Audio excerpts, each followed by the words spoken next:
Yo, yo, yo, what up, what up, what up? What's popping? What's good? What's going on? What's going on, everybody? It's your boy, Mr. Locario, the bad boy, the dating game. What's good? Miles is in the building. What's going on, Miles? Is popping? I'm chilling, bro, man. How you feel, man? I'm good, man. Shout out to everybody tuning in. You know what I'm saying? Shout out to everybody in the chat. Shout out to S. Puko, Tim Reed. Shout out to Unique 79 in the building. April MC in the building. What's going on, girl? Uwalabi in the building. What up, AT, Iceberg S, Elroy Jetson in the building. So as people are coming in, you feel what I'm saying? I gotta play the greatest trailer of all time before we get into the game. All right, so check this out. Everybody has game. The thing is, though, is your game weak or is your game strong? See, that's the difference. See, having weak game is synonymous with having no game. But you have game, you have a strategy to get what you want, but your strategy might be weak. I always tell these guys, snap your fingers.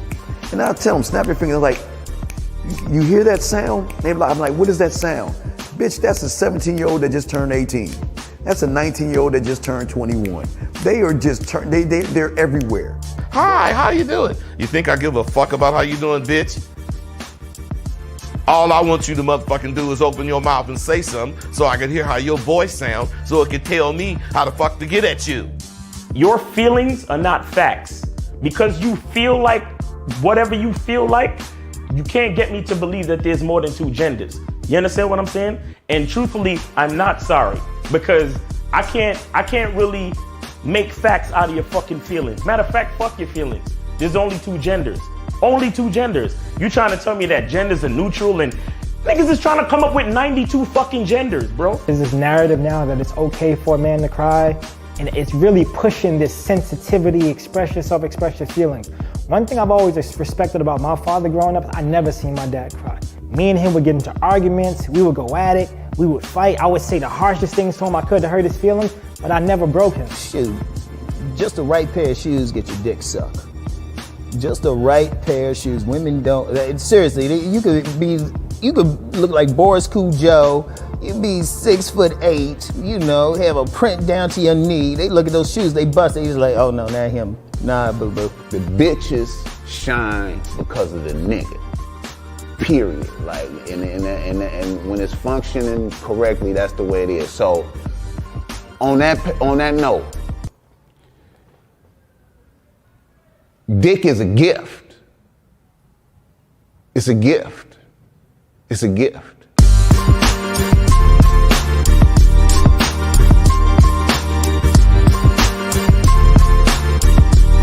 You got to play your way from start to the end. That's having game. Because if you do that, what you expect is what's going to happen. See, don't no accidents happen with motherfuckers that got game.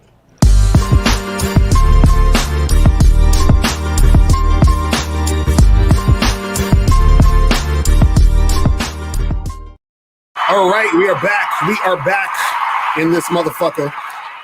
Shout out to everybody tuning in. Shout out to everybody in the chat. And also the call-in number is open. 516-387-1224 is the number. You feel what I'm saying? Donation rules apply. Just hit that donate button at the top of the chat. You feel what I'm saying? And call in, get your questions answered, and then we will get that cracking. You feel me? Man. Shout out K-Zag20 in the chat. That's what's up. Shout out to Steve the Dean in the chat.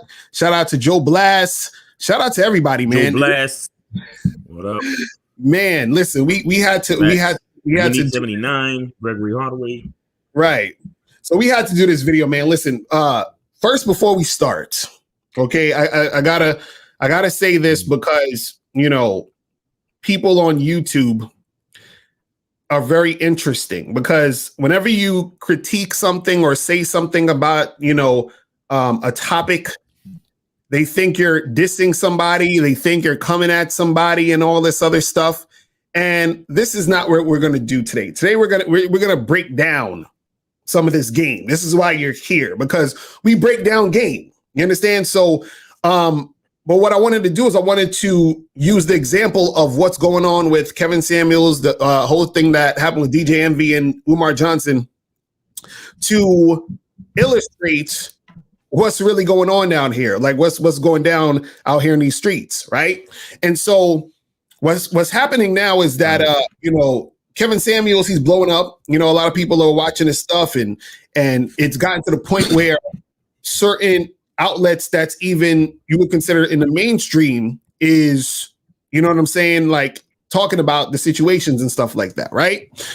Now, what you have to understand is, and I titled this show, "The Business of Saving Hoes." You feel what I'm saying? And what it is that you have to understand that everyone involved in this situation, right, is in the business of saving hoes, right? So what do I mean by being in the business of saving hoes? That means that the money that they're getting is directly tied to them interacting with women, trying to, quote unquote, help women, coach them, tell them what the real deal is, tell them what they want to hear, however way you want to do it. Derek Jackson is also in this sort of category too, right?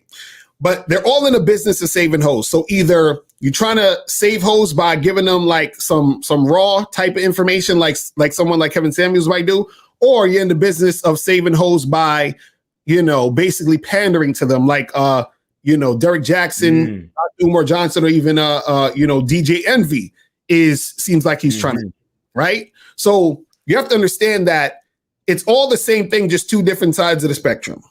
You see what I mean? And so what happens is that when you're watching this stuff and when you're seeing this stuff, right?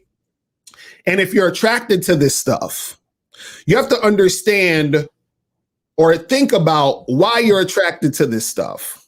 You see what I mean? And so let's start with I'm gonna break down let's start with the Kevin Samuels thing, just because I'm like seeing nobody talk about this shit like this, but maybe they just don't see what the fuck's really going on. But are you a panderer or are you a no? I was saying, are you a panderer or are you a real nigga? Right. You know what I'm saying? So people are not seeing what's going on in here, man. So this is the thing.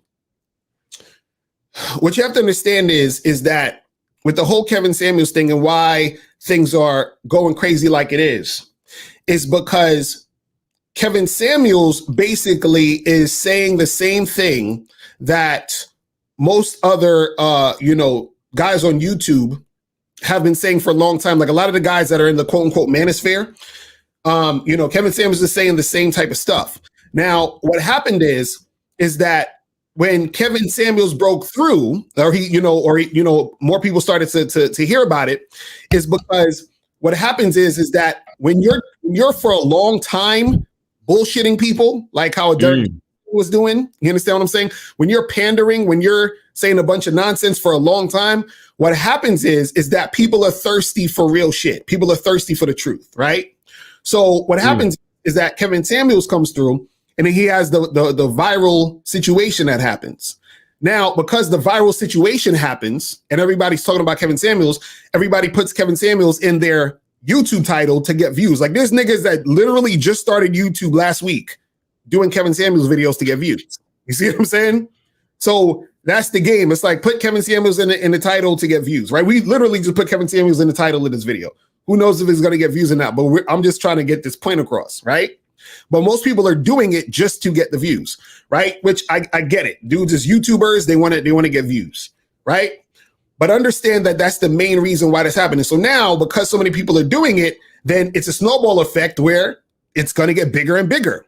Now, the content that Kevin Samuels is putting out and the things that he's saying are things that the mainstream, or what you would consider the mainstream, isn't used to hearing. Because the mainstream is used to hearing pandering. Now, understand that the mainstream makes a lot of money, right? Pandering to women. And so what happens is that if what the type of stuff Kevin Samuels is saying gets popular, that's bad for business for the panderers. You understand what I'm saying? So this is why there's that conflict. This is why you had DJ Envy in the situation where he was talking about the stuff he was talking about. Now, remember, when we talk about DJ Envy is a known fucking simp. You understand what I'm saying? DJ Envy is, last time I heard, isn't he like scared of his wife or something? Didn't it? The one time he was talking about like, his wife said she'll hit him in the face. Or am I saying the right? I don't know. He said some crazy stuff about like something was going on. I should have got the actual shit, the quote. But I remember a while ago, basically DJ Envy has always been on some simpish sort of soft type of energy when it comes to talking about his woman or just your women in general. And Charlemagne is sort of the same thing. You understand what I'm saying? I remember they was talking about some stuff on their show before, pandering as usual, because again, they're in the mainstream, so they're going to pander. So what happens is that if you're talking shit that people see as real shit, right? And that gets popular, that could be bad for business for the panderers, for the people who's talking the pandering shit. You see what I'm saying? And so there's always going to be that war between real raw shit and fake pandering shit, right? Now, if we take it a step further, what you have to understand is that all of this stuff is entertainment first and actual substance and content second. Okay? You guys have to understand it. It's entertainment first, then actual substance and content second, right? And what you have to understand is that people get drawn into things that they can relate to or that they see themselves in. Because some of your favorite fraud tent creators, right, are doing certain things that you are gravitating to, and you're gravitating to it because there's something within you that relates to that stuff. So even, for example, a large reason why Kevin Samuels also is very popular with guys in this space is because he's getting on women. And a lot of guys are attracted to watching content from guys getting on women because it makes them feel good about their issues that they have with women. And so this is why, because Kevin Samuels has been talking about dudes before, right? But nobody was really listening to him when he was trying to say some other shit about guys taking responsibility and all that. So he started getting on the chicks. That's when all the niggas came through and was like, yeah, Kevin, you're the best and all this other stuff, right? Because what's happening is that Kevin is saying things that most guys wish they had the balls to say to women, but they don't. Or it's the things that guys are thinking about women, but they don't say. You see what I mean? So this is where all those eyes are on that. Now, for the women that call into Kevin's show and all this other stuff, most of them don't want help either. They're just there for the likes and the look because Kevin has a lot of people watching him. So we all know that women love attention. So therefore, because women love attention, what's the best way to get attention? Let me call Kevin Samuels. Right.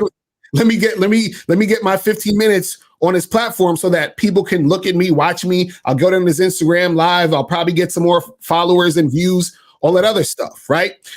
These and the thing you got to understand is that these hoes don't want to be saved. You understand what I'm saying? Most of them don't want to be saved. They just want their time in the spotlight so that people can see them. So you have the guys watching because they're getting a hard on by watching Kevin, talk to women, how he's talking to them. Then the women are on there to get the attention. You see what I'm saying? Now, I'm just breaking down why these things are occurring. Now, because all that attention is happening, other people who are, let's say in the mainstream or whatever, they see that, okay, this is something that's bubbling on the internet and people are talking about this. Let's also talk about it to get attention on our shit. But again, when we go back to the DJ Envies and the Umar Johnsons, remember that is in what Kevin is saying is in direct opposition to what they're saying. And so there's always going to be that conflict there. You understand what I'm saying? Based off of what's going on. For example, if you look at us, there's a conflict between the guys like us that say, yo, be a fucking man and go approach women. Then you got niggas talking about waiting for choosing signals, right? That's a conflict there. You see what I'm saying? So what happens is that if you realize that, damn, choosing signals kind of sucks because I'm not really getting a lot of choosing signals and shit is popping up. Maybe I should listen to that approach and shit. And then the people who's championing and choosing signals are going to be like, fuck, I don't want you guys to think about the the approaching, because then you're not going to listen to me about choosing signals. You see what I'm saying? There's always this war on ideology. You see what I'm saying? And so this is where all of this shit comes from. So all of them is in the business of saving hoes. Look, you could even say I'm in the business of saving hoes because I still coach women also. You feel what I'm saying? So, but the thing is this, you have to understand that the reason why this stuff is happening is because it's entertainment first and then it's actual content second. Because think about this, ask yourself this question. If let's go off of Kevin Samuels' definition of high value man, right? He said you got to make 6 figures. How many guys you think that watch Kevin Samuels make 6 figures? I'll wait.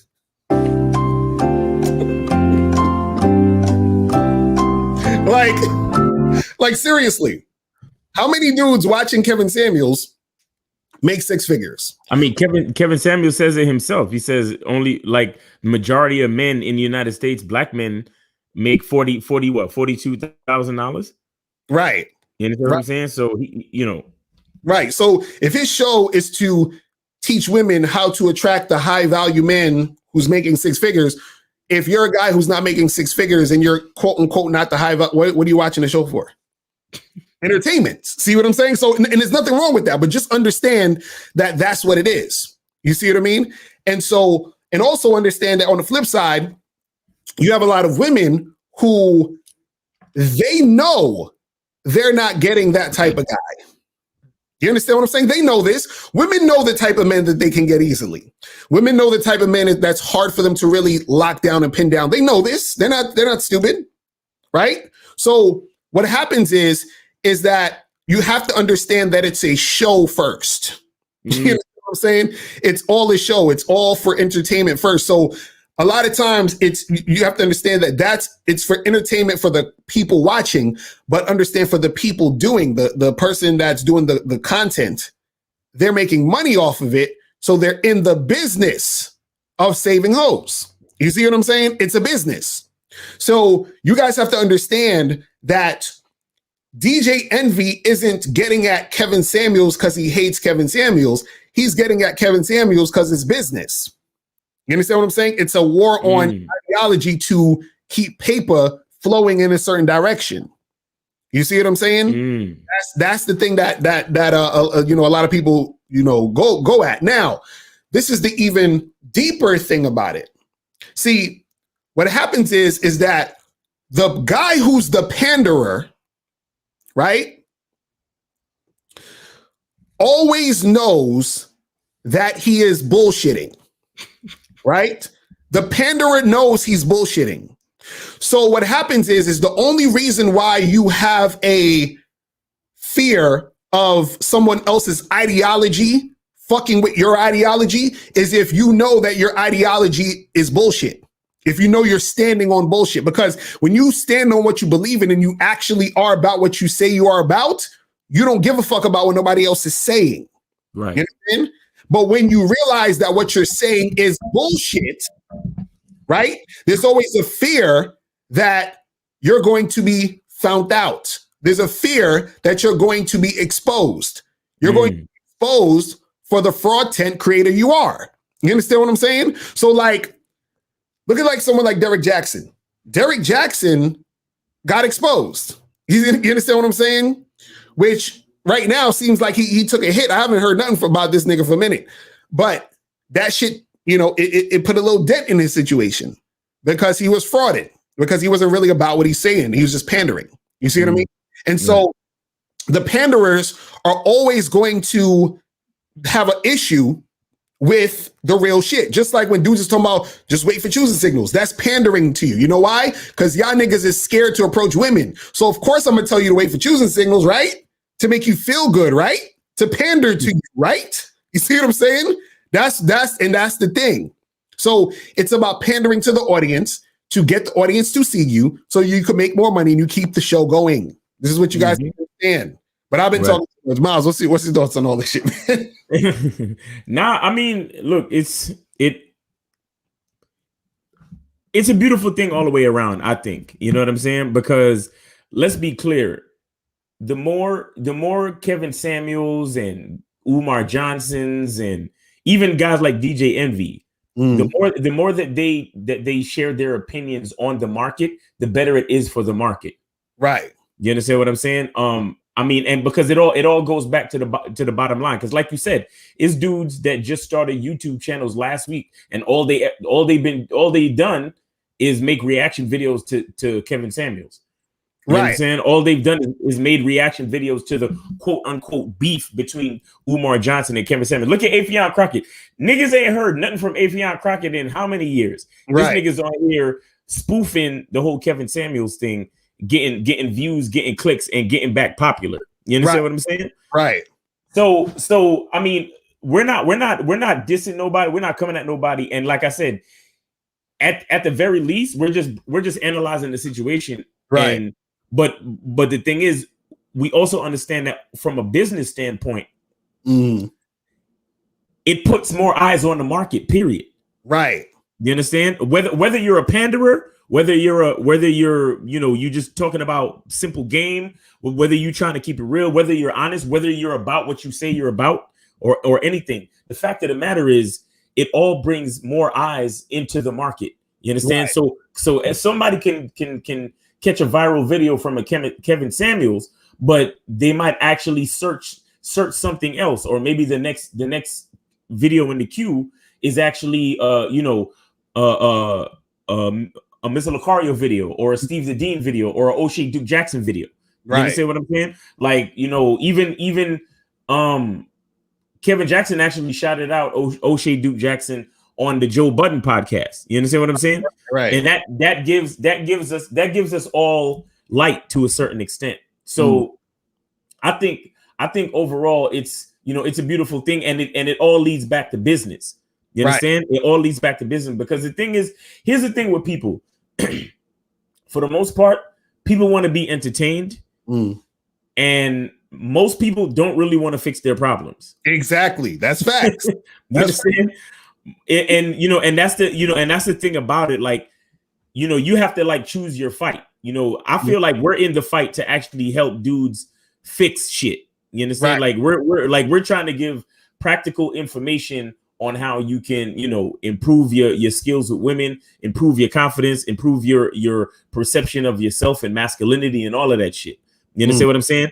But at the same time, I would imagine that we're a little bit less entertaining than the other guys. You understand? Because when we talk about shit, like, it's actual work that has to be done. Like, is damn near similar to having to go to the gym to work out. You understand? How many motherfuckers is actually consistently going to the gym and trying to eat right?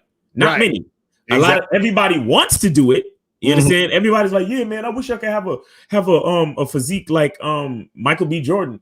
But who's really putting in the work to do that? Only a handful of niggas is actually putting in the work to do that. Right. You understand? So that gives way to the market for niggas like us, where it's like it's guys who really want to make a change and do something, who guys will gravitate to. But I have to respect the fact that that guy or that handful of dudes can possibly end up finding us through a Kevin Samuels or Dr. Umar Johnson or a DJ Envy or even a fucking Derek Jackson viral video. Right. You understand what I'm saying? So I'm looking at it like it's they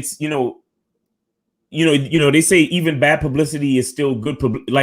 Bad or good publicity is still publicity, and therefore it's still good. Right. You understand what I'm saying? So I feel like it's we're all on different sides of the coin, but I feel like the more we can affect the public, whether they're actually trying to make a change or whether it's just a bitch trying to get on Kevin Samuels live so she could get her 15 seconds of fame. Right. It's like, to me, it's all good. You understand what I'm saying? To me, it's all good. I feel like bring it all in. Bring it all in, because you see the thing is too is that a lot of times society is like a rubber band. It's like you can, like, this all started with niggas like Mystery, on MTV, and then they put the clips from MTV onto YouTube. You understand? And then niggas started actually coming out with more shit about dealing with women. And then they started coming up with those videos like, oh, let me tell you the one phrase that you can say that will make any woman want you and make your ex-girlfriend take you back and blah, blah, blah. Right. So all of that bullshit, and then, choosing signals, and then, this, all of that shit is like pulling a rubber band. Mm-hmm. And you're pulling it, and you're pulling it. And then you got, you guys like Umar Johnson, Black Mother Queen of the Earth. And, even to a lesser extent, Brother Polite talking about the black woman is my God and all of this. You understand what I'm saying? Niggas is pulling the rubber band in one direction. But what happens to a rubber band? It's going to snap. You understand? Exactly. At some point, it's going to snap. At some point, it's going to snap. And a big catalyst to all of this was the pandemic. Right. You understand? The pandemic. The pandemic was a huge critical moment where it was like, oh shit, like, entertainment is cool, but I might want to actually improve myself. You understand? So instead of listening to a Derek Jackson, let me check this Kevin Samuels guy out, because he's actually giving some like actual facts. Like he's talking about the fact that only a certain percentage of men make $100,000 a year, but all women want is the man who makes $100,000 a year. Right. You understand what I'm saying? And then he's asking actual practical questions. Now, even though these chicks don't agree with the shit, they see a lot of people coming in. You understand? The rubber band snapped and people are coming in. So now, whether they actually truly want to work on themselves to get a high value man, or they're just trying to get some attention or 15 minutes of fame, it all fucking works together. You understand what I'm saying? It all works together. So I'm just like, man, I mean, I can have my opinion on a nigga like DJ Envy. I know he's sensitive. He's afraid of his wife, and shit like that. But it's all good, because honestly, how long is it going to take for them to put Kevin Samuels on the Breakfast Club any fucking way? Right. You understand? He should have been on the fucking Breakfast Club. You understand? Because it actually took the average listener to call in and talk about Kevin Samuels for DJ Envy to say his name. Because don't get it twisted, Charlemagne, Angela Yee, and DJ Envy, they all know Kevin Samuel exists. But they're not going to just talk about him like that and give him light just like that. It took a caller to call in to do that. You understand? But what I'm saying is everything needs light. Not because look how many fucking times they had Dr. Umar Johnson on the Breakfast Club. He's done like 3 fucking interviews now so far, as if I'm not mistaken. Right. But where's the Kevin Samuels interview? You understand what I'm saying? And the only way you could talk about him is if a caller calls in, and then you're gonna call him lame and talk a bunch of shit about him being at the Hermes store and all of this and all of that. Nah, bring that nigga on the show. Right. But see, bring him on the show and give him a chance to balance out the bullshit. But see, that's the thing though, and this is what you guys understand, is that you have to understand how powerful ideas are. You understand what I'm saying? And so what happens is that and it's another thing. What also helped Kevin too was that because Kevin was his image, him being well dressed and him saying what he said, right? That made more people take him seriously just based off of that. More women take him seriously based off of that, right? That helped also. It was everything all together. So now what happens is that when he's saying the things that he's saying, there is a portion of women and also simps who don't like what he's saying, because he might be saying some shit that's real raw and real that actually applies, but nobody wants to talk about that. Because remember, you have to understand is that most of the mainstream and most of the shit that's being put out there is to pander. You understand? It's about pandering to women, because women are the ones who spend the most money. Right, so the consumers. Yep. If women are the consumers, you want to keep the women happy. You understand what I'm saying? And if you keep the woman happy, that keeps the money flowing in. Now, if you have somebody breaking through the matrix and saying all this stuff and it's getting popular, because notice, nobody was really saying any of this stuff until it got popular. You understand? Like nobody was talking about the idea of what Kevin Samuels is stating until Kevin Samuels got popular to bring the idea up there into where it's at now. So now that the idea is floating around there, right? This is where a lot of the pushback is coming from, because people do not want to have to deal with the idea of what he's saying. You see what I'm saying? Now, again, I don't agree with everything Kevin Samuels says, But there's a lot that he says that's real and that pertains to actual situations between men and women about how certain men who are at a certain level are going to look at certain women a certain way. And then how certain women have a certain idea or ideology of, damn, well, I want to get a certain type of guy. But he's like, well, listen, if you want this certain type of guy, you got to be the certain type of woman. That's some real shit, right? But understand that there's more money, or I don't say more money, but there was always money being made with the illusion. This is why Derek Jackson was able to flourish so much over the years. You see what I'm saying? Because that's more attractive. See, accountability, right, is something that is not really attractive to the consumer. Do you understand? Nobody wants to have to take accountability and take action and take responsibility. What people want is people want to be able to feel good about the situation they're in. Exactly. And so now what happens is that some of the stuff that Kevin Samuels might be saying, you understand, is things that might not necessarily make you feel good. You see what I mean? And so the women are like is pushing back on that. And so guys like DJ Envy and even Dr. Umar Johnson, because Dr. Umar Johnson was saying, I think he was talking about Kevin Samuels and, these guys out here that are bashing the black woman and all this other stuff. Yes, beta male YouTubians. Yes. So, it's when you're saying stuff that's critical, it's bashing now. And that's because that's a smoke screen to be able to not have to deal with the actual issue or the truth of the matter. You see what I'm saying? Because the truth of the matter is, if you want this type of guy, you might have to, you understand, be this type of woman. And vice versa. I tell you guys all the time, if you want a type of woman, you got to be this type of guy, right? But nobody wants to take accountability. Nobody wants to take responsibility. You see what I'm saying?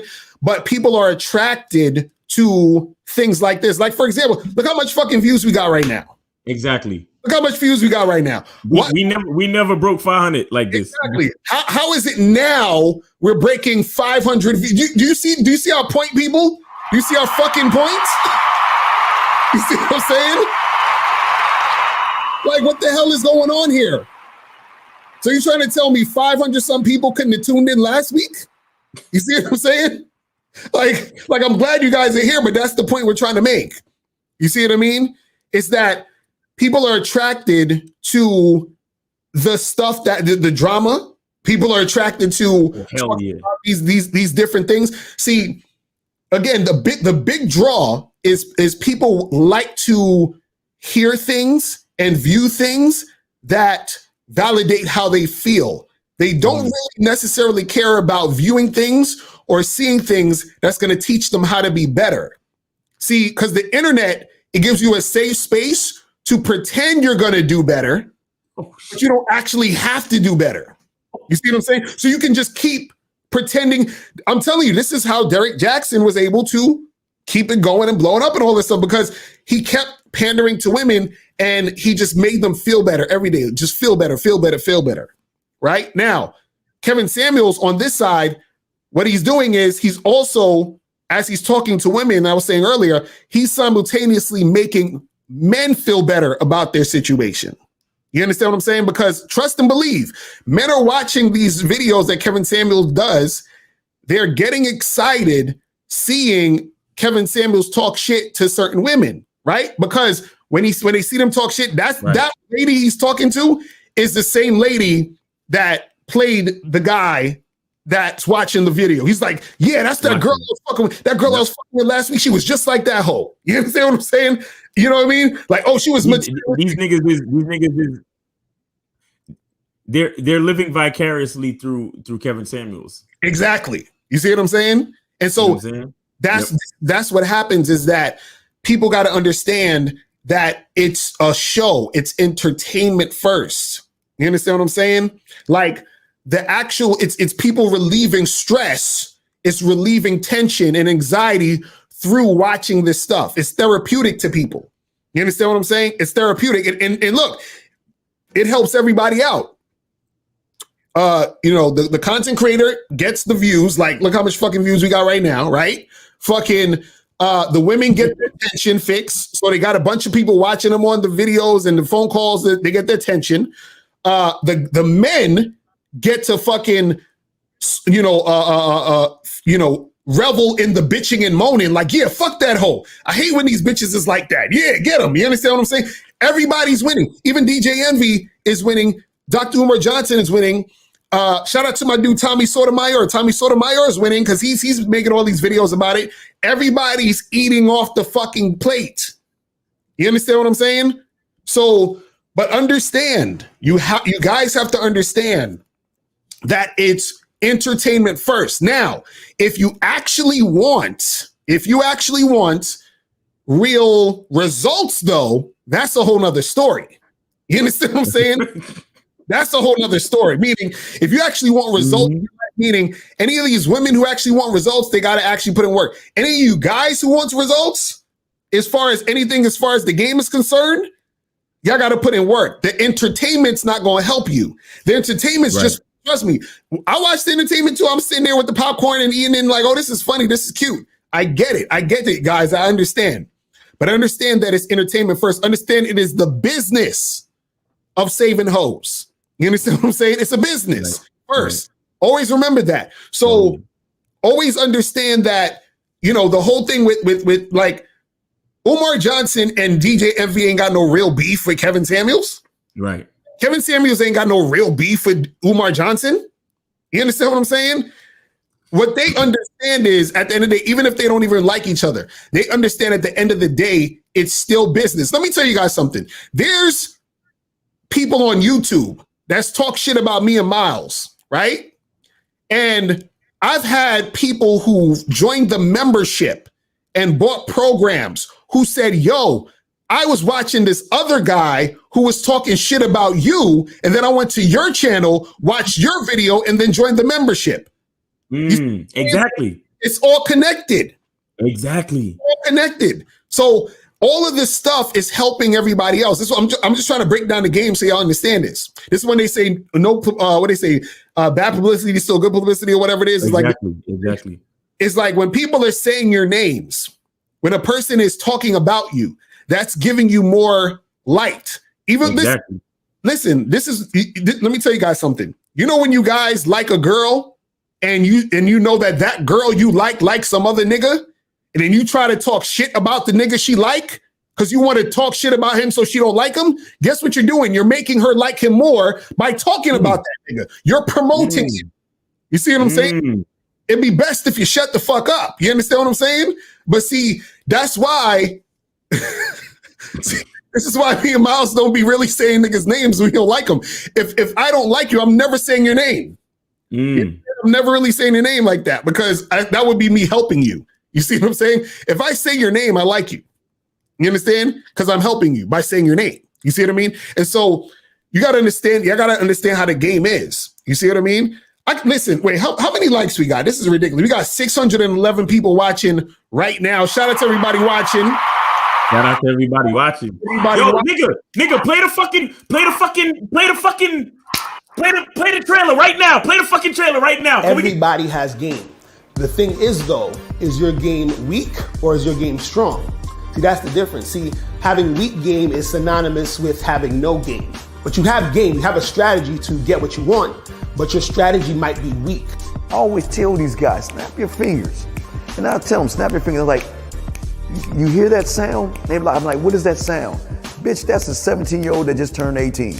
That's a 19-year-old that just turned 21. They are just, they're everywhere. Hi, how you doing? You think I give a fuck about how you doing, bitch? All I want you to motherfucking do is open your mouth and say something so I can hear how your voice sounds so it can tell me how the fuck to get at you. Your feelings are not facts. Because you feel like whatever you feel like, you can't get me to believe that there's more than two genders. You understand what I'm saying? And truthfully, I'm not sorry because I can't really make facts out of your fucking feelings. Matter of fact, fuck your feelings. There's only two genders. Only two genders. You trying to tell me that genders are neutral and niggas is trying to come up with 92 fucking genders, bro. There's this narrative now that it's okay for a man to cry, and it's really pushing this sensitivity, express yourself, express your feelings. One thing I've always respected about my father growing up, I never seen my dad cry. Me and him would get into arguments, we would go at it, we would fight. I would say the harshest things to him I could to hurt his feelings, but I never broke him. Shoot, just the right pair of shoes get your dick sucked. Just the right pair of shoes. Women don't. Seriously, you could look like Boris Cool Joe. You be 6'8", you know, have a print down to your knee. They look at those shoes, they bust. They just like, oh no, not him. Nah, boo boo. The bitches shine because of the nigga. Period. Like, and when it's functioning correctly, that's the way it is. So, on that note, dick is a gift. It's a gift. It's a gift.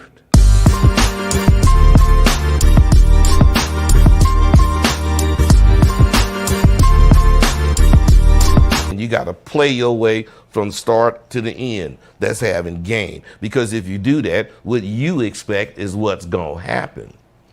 See, don't know accidents happen with motherfuckers that got game.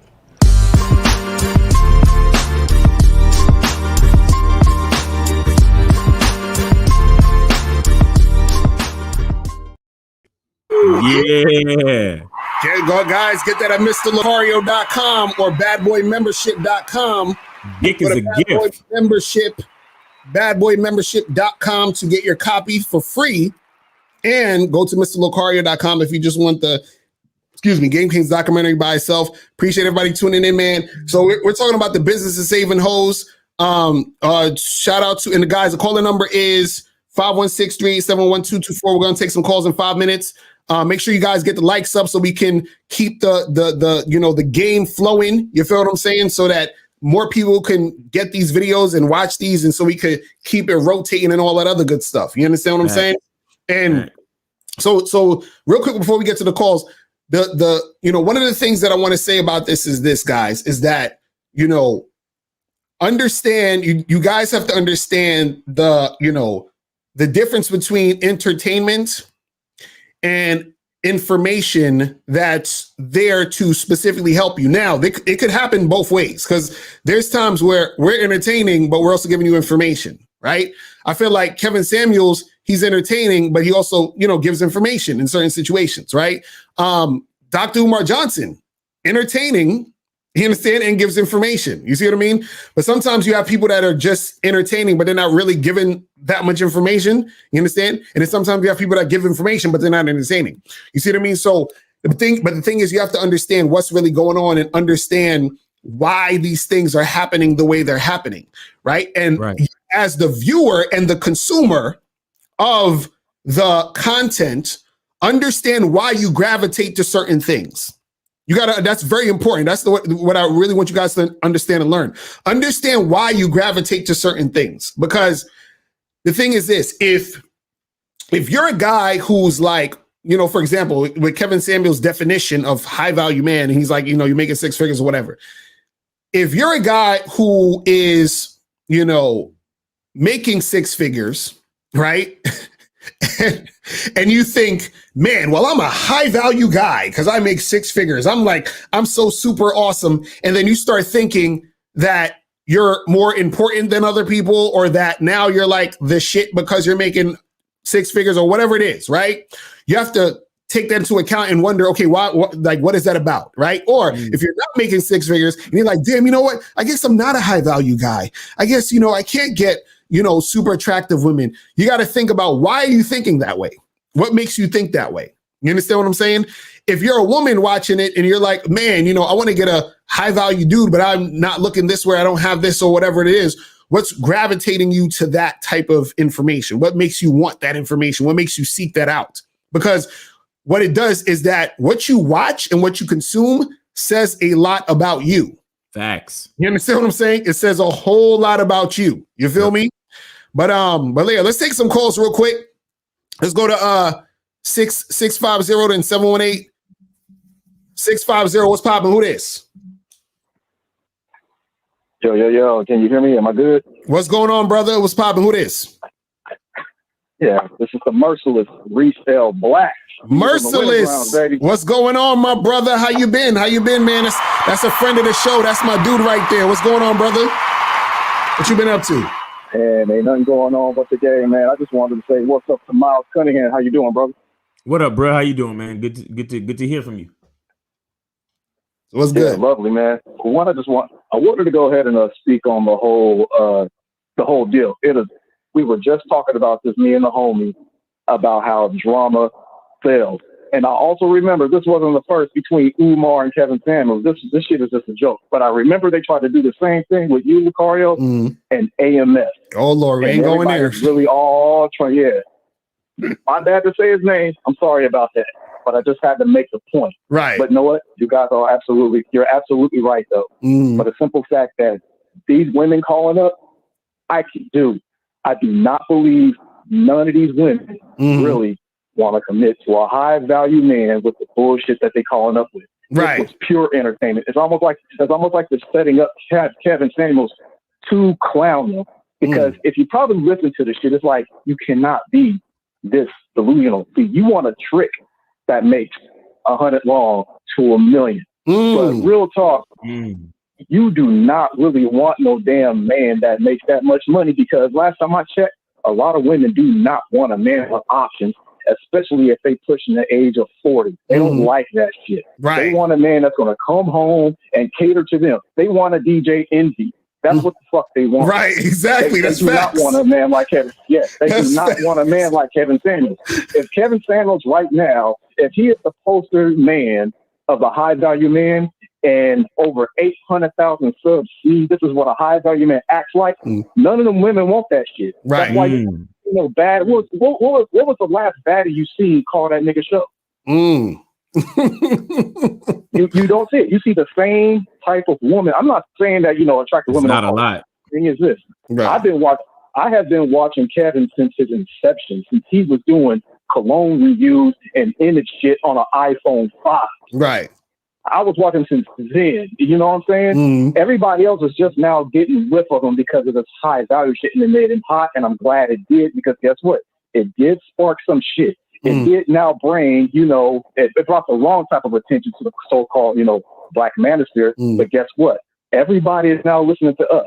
People like Umar and shit, that shit is now going down. Derek already went down. And DJ Envy, he just need to shut his light-skinned ass up, because we already know about that motherfucker. So we just need to really kill that shit, though, real talk. Right. But that's pretty much what I just wanted to say. I mean, do you agree? Honestly, do any of these women, as long as you have been preaching, what you have been preaching, you and Miles, right? Y'all never really talked about the whole high value shit, looks, money, status shit, or none of that shit. You just basically talked about confidence and articulating yourself with the gift of gab. That high value shit, the majority of motherfuckers that's married are not high value, but it looks like high value men are single, and they're the ones that have zero game.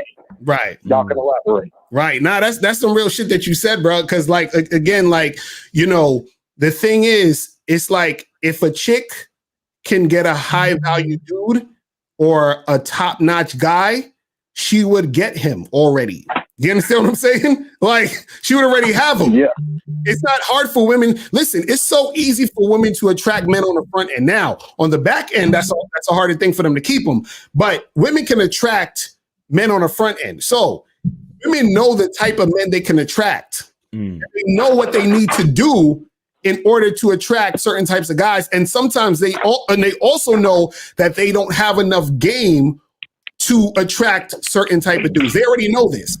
You understand what I'm saying? But what happens is that they're looking for someone to, and this is what Derek Jackson was good at. Derek Jackson was good at letting women believe they could.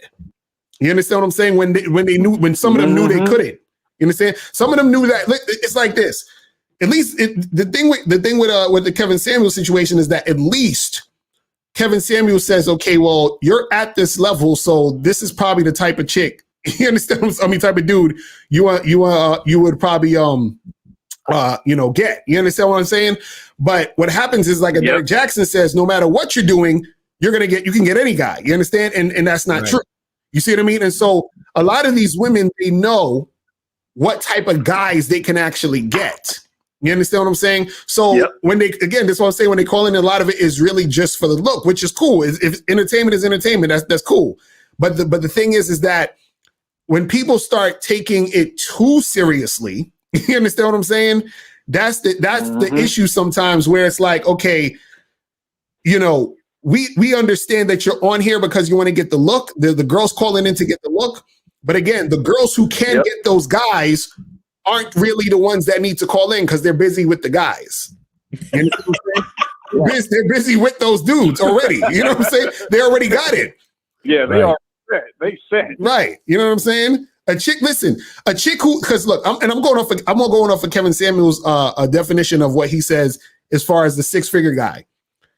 The six-figure guy generally, and this is the thing, the six-figure guy is really generally a trick. You understand what I'm saying? Meaning he's the type that leads with the wallet. And so the guy that leads with the wallet, right, he attracts a certain type of woman. That type of woman he attracts knows she's the type of woman that could get that guy. So they're already in sync. So they're truthfully, the conversation should only be said to a woman who might want to upgrade to that type of woman, but you got to have a certain look. You got to have a certain swag. You got to have a certain type of energy to become that woman anyway, which most of these women know they're not. You understand what I'm saying? But you know what? I want to go back a little bit to my rubber band theory. Another thing that happened is the level of delusion of a lot of women in general has reached an all-time high to the point where a lot of chicks, another reason why they call in is because they fail to believe that Kevin Samuels is going to say the same exact thing to them. Right. You understand? Because they actually believe that I'm not, because you know how chicks love to say, I'm not like other chicks. Right. Exactly. You understand? I don't know about these other chicks who Kevin Samuels be talking to, but when I call him up, he gonna say something different because I'm fine and I got this and I got that and I, whatever. And so they call in to try to see, because some of them even call in and be like, "Oh, Kevin, I love you. I agree with everything you say," but then by the end of the conversation, they just as mad as the other bitches that called last week. Right? You see what I'm saying? And it's, you know, and it's that rubber band effect. It's like we keep pulling, we keep DMing the ugliest, you know, fattest, ugliest chicks on these dating apps, and they think, yo, niggas want me. You know, high value men want me, regular men want me, all men want me. Right. And then they talk to Kevin Samuels. Kevin Samuels like, and they're like, what? You know what I'm saying? They're like, what are you talking about, Kevin? You know, but it just kind of builds on itself too, because along with that, just because a guy wants to fuck you doesn't mean that you are a sought after woman.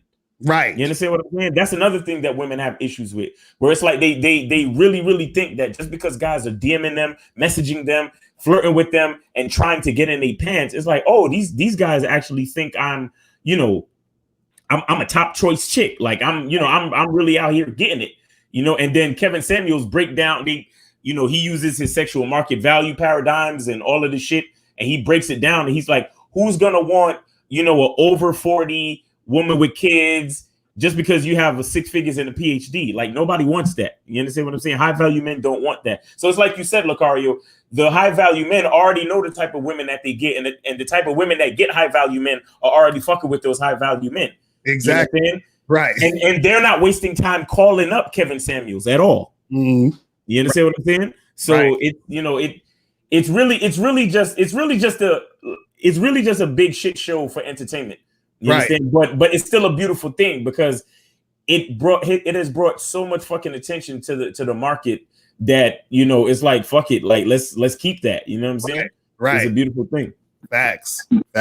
Yeah, but real talk though, and this is where Dr. Umar comes in, because now he's over here concerned about the well-being of these women's self-esteem.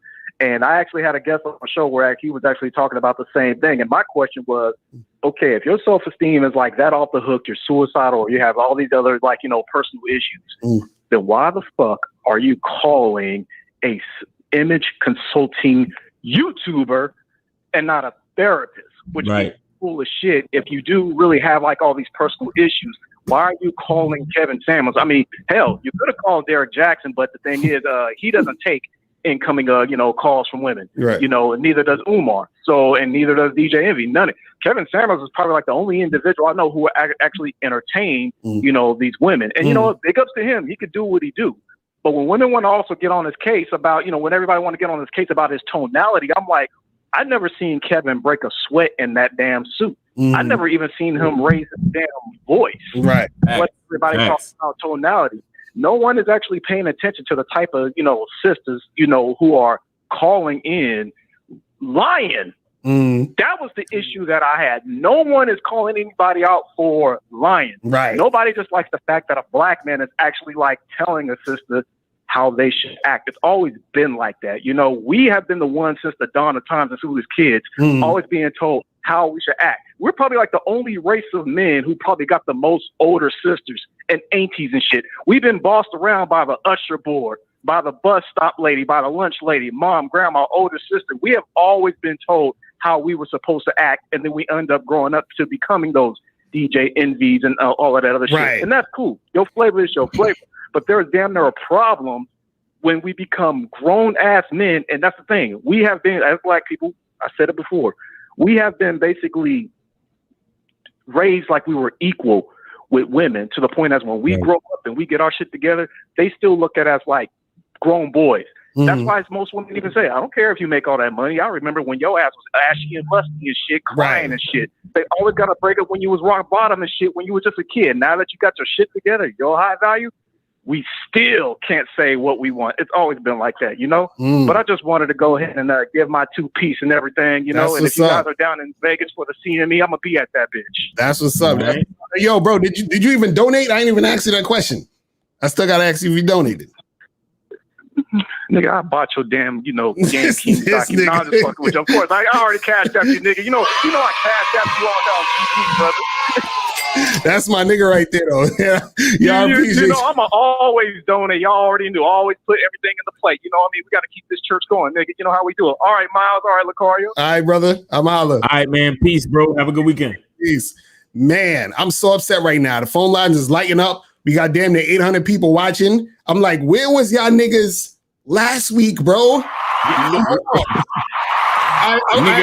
I appreciate it, but goddamn, like, but let's just be happy they here though. Fuck it, like, I'm happy y'all here right now, but stay for next week and shit. Get some of this goddamn game. But nah, I appreciate y'all being here though. Real talk. But again, this proves the point. This proves the point that it's good all around, because at least we could get the message out there. And this is why we do this, because we want to break down game. Like everything we are saying, we're showing literally, you're seeing this happen right here. In real time. In real fucking time. In real fucking time, you're seeing it happen. You understand what I'm saying? But let's go to 718. 718, what's popping? Who this? 718? All right, I guess he's gone. Okay, you got to call back. I was like, 520, what's popping? Who this? Hey, I donated. This is Preach. What up, bro? Appreciate the donation. What's up? Yes, what's going on, man? I just want to say shout out to the Bad Boy membership first. First of all, I've had it for like 2 months now, and I've been able to, talk to some ladies, and I've also applied it to my regular life. When I'm not talking to ladies, I have my YouTube channel now. I'm working on my fitness, and it's worth buying. I don't care what like anyone says in the comments. It's worth buying, y'all. Buy it right now. If you don't, you're stupid. Buy the membership. You guys say it all the time, and it's worth it. That's what's up, man. My opinion on this is, I think when it comes to Kevin Samuels, I think it's nice that he's blowing up. And it's nice what you guys are teaching us, because they're both needed, right? I would say Miles is kind of like the Kevin Samuels for men, because he holds us accountable, and he tells us what we need to do as men so we can attract the women we want. And he does the same thing for women, because he tells women, you want a man who's a leader. That's what you guys tell us. You want a man who's confident. You want this, a man who's about his shit. And that's what y'all teach. So I think the duality of both is perfect, because you're teaching men to be men again and women to be women again. Right. And this world would actually be a better place because of that. And because of this feminism and the way things are now, it's getting messed up. It's to the point where you got people saying birth people instead of mothers now. It's like, bro, what the hell's going on? That's why we need this. if we keep going in this direction with this feminism stuff, I don't know. It might come to the point where we have to start calling women vagina people and men penis people because it's crazy. But nah, that's facts. Nah, yo, seriously, on the Golden Globes or the Emmys the other night, I think it was Reese Witherspoon. She was talking about this lady, and she was sitting right next to her husband. Right. You understand? Right. And she said, "Oh, such and such, her partner." And her, whatever, she said, instead of saying her husband, she said her partner. Right. And I'm like, what the fuck is going on with these people? Right. That, like, you can't say husband no more. You can't say wife no more. You have to say partner. Come on, man. Right. It's crazy. Man. So, man, brother. Yeah, brother. I appreciate you calling in and dropping that, man. To say. Real talk, man. Appreciate you, man. Appreciate you dropping that. Appreciate that you're on the Bad Boy membership. Man, real talk, man. I'm going to holler at you, brother. All right. That's my dude right there. Representing that Bad Boy membership. Make sure you guys go to badboymembership.com. That's where you get 45 through 90-minute audio and video dating advice tutorials every month. So make sure you guys get that. So let's go to another call. 210. 210 was popping. Who this? Yeah. What up? What's going on? K Zagging, bro. Oh, shit, my nigga K Zagging. What's going on, fam? What up, Zag? Yeah, I did. What's up, Miles? What's up, L? I did donate to your cash app. That's what's up.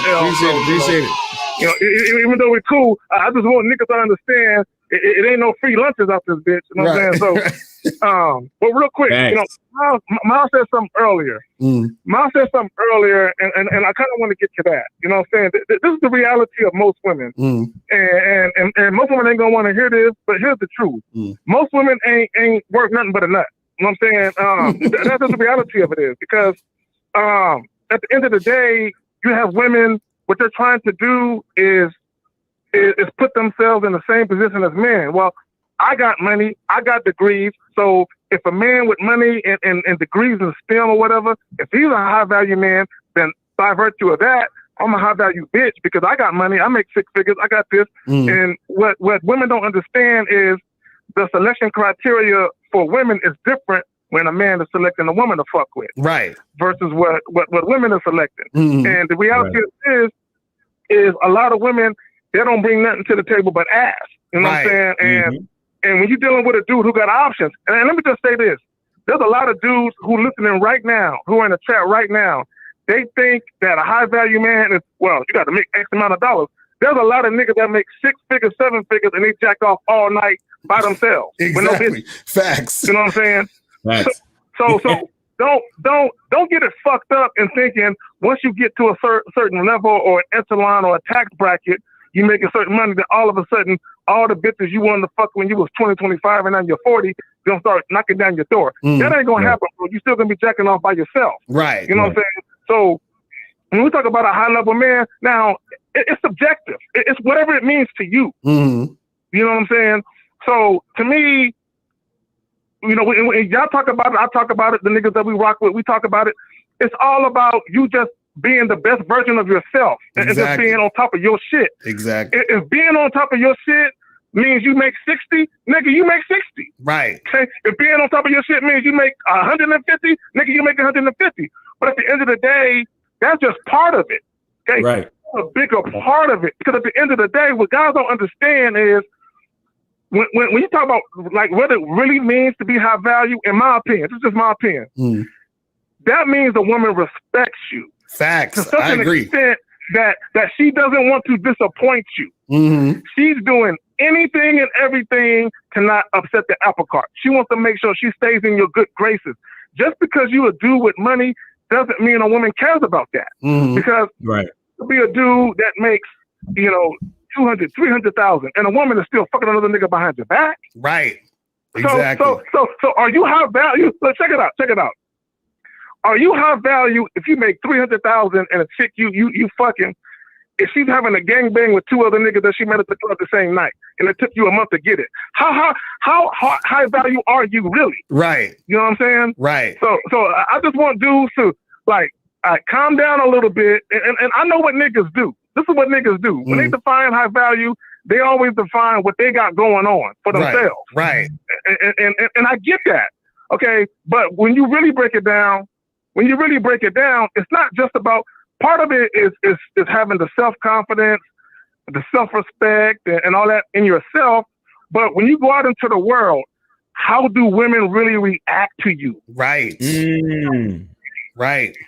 That's facts. Because see, yeah, go ahead. No, and I was gonna say this. See, to your point, I think a lot of guys see this is why I said where the whole thing when it comes to just the money, it's a trick mentality. It's a guy who leads with his wallet. You understand what I'm saying? Which, if that's how you do, that's how you do. You understand? But understand that that's part of it, and understand that type of trick guy, right? He's going to attract the women who are more on the hoe side, more on the escort side, more on the gold digging side. You know what I'm saying? Because that's what they're looking for. Because understand this, the main reason why women are so gun-ho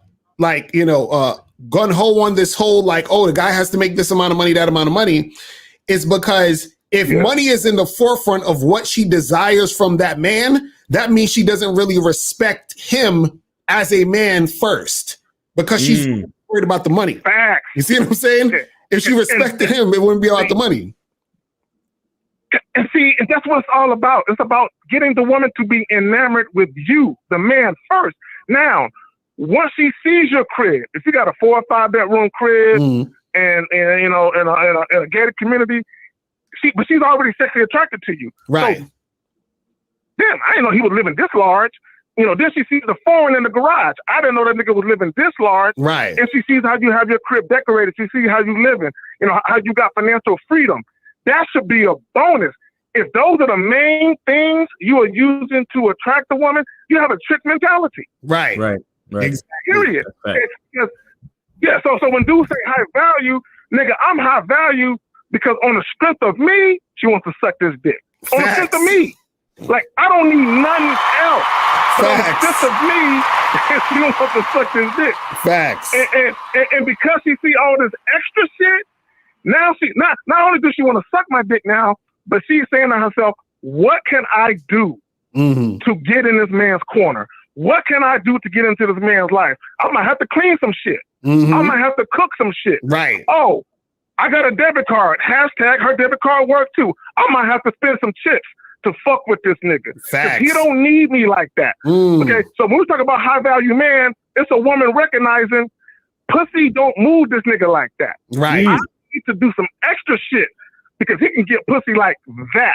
Facts. So while all you niggas talking about, oh, you got to make 6 figures, okay, cool. All right, we can throw that in there. But can you get a woman to fuck with you before she even know you rolling like that? See, that's right there. Okay. That's the shit right there, man. You know what I'm saying? Yo, K-Zag, listen, we got 758 people watching. Tell the people where they can find you, bro.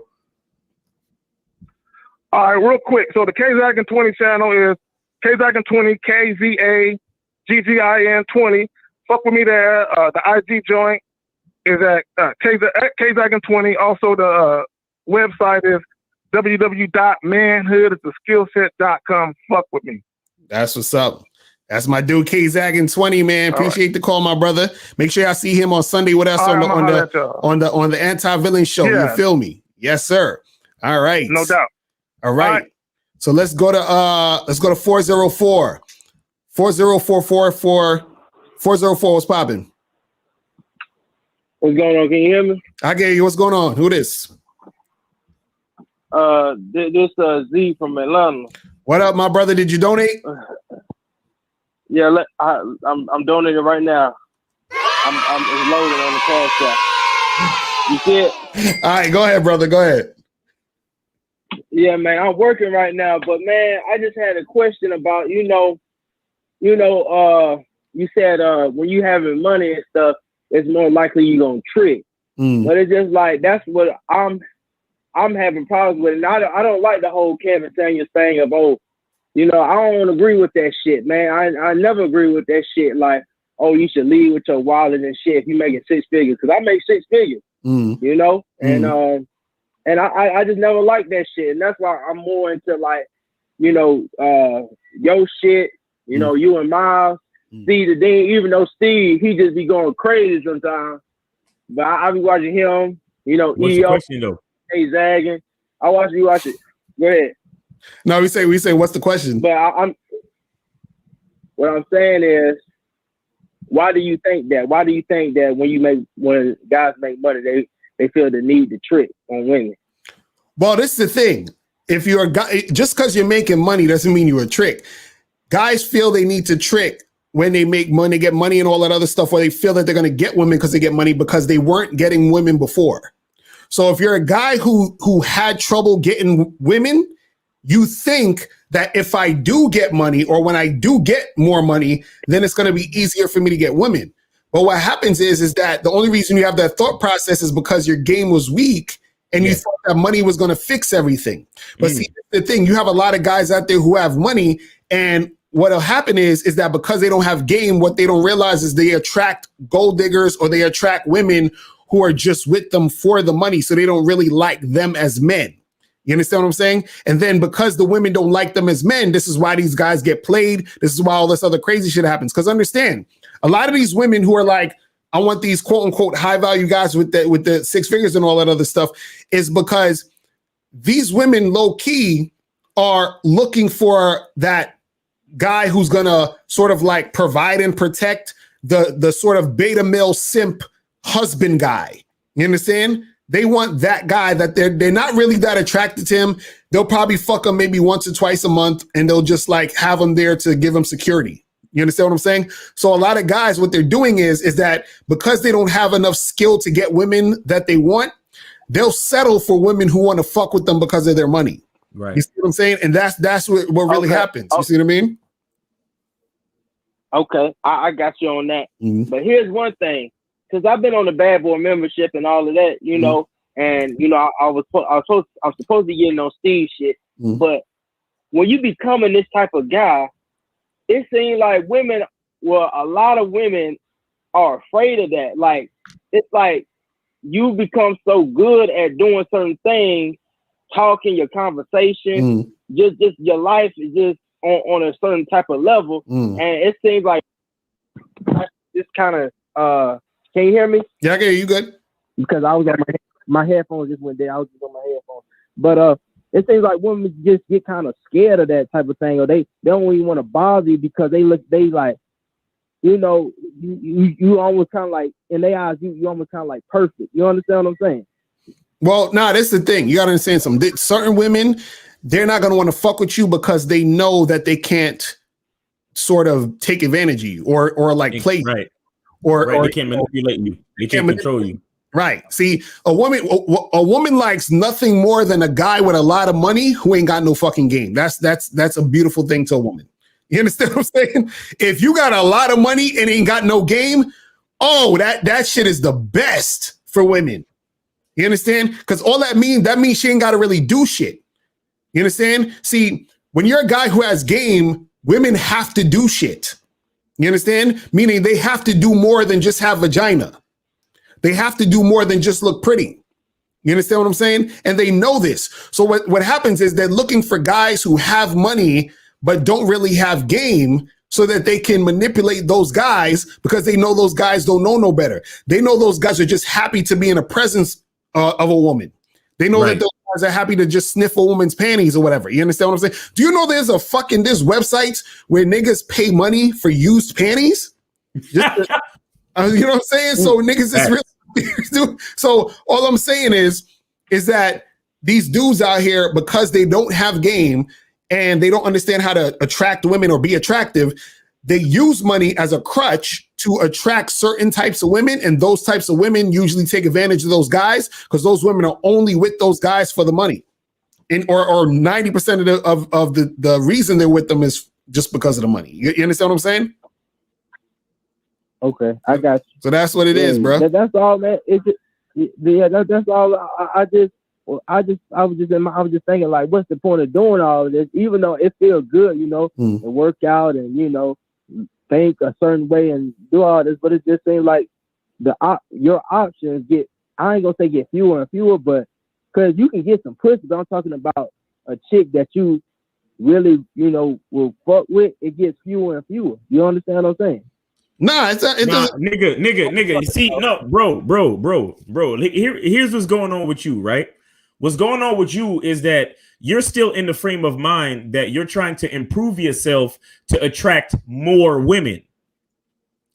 You have to understand that self-improvement is because you're trying to attract the best version of yourself, and then let the women who are attracted to that come find you.